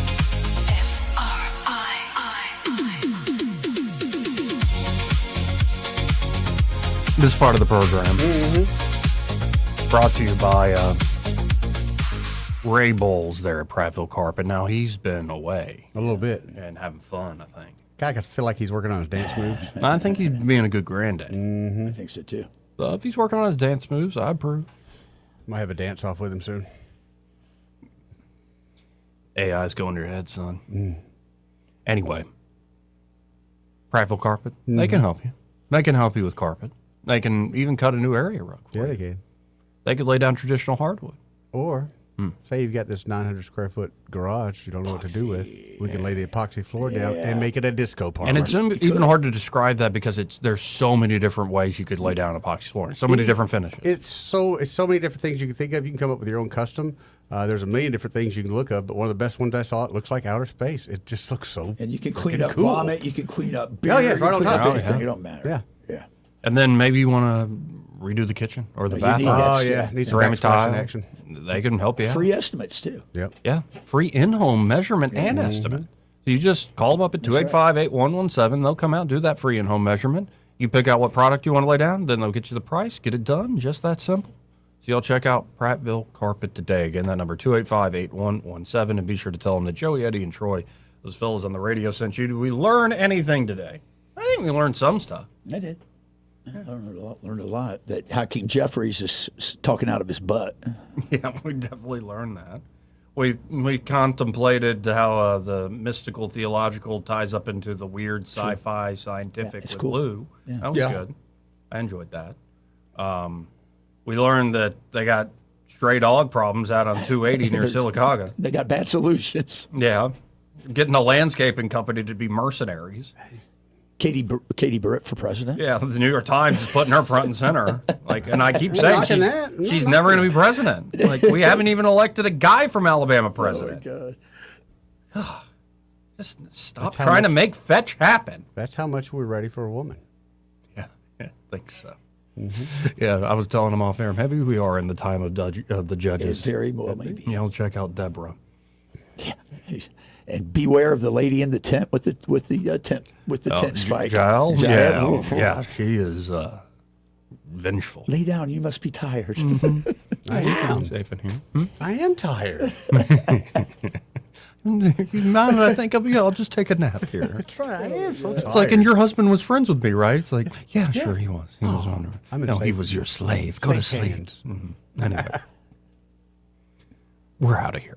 Happy hour. See ya. Broadcasting from the Riverside Chevrolet Master Control Center, this is WACV Cusana, News Talk 93.1 FM. When it's Chevy, it's Riverside. With SRN News, I'm Bob Agnew in Washington. The Texas Supreme Court today refused to declare that Democratic lawmakers who briefly fled the state in 2025 to block a vote on new congressional voting maps pushed by President Trump had vacated their office. The all-Republican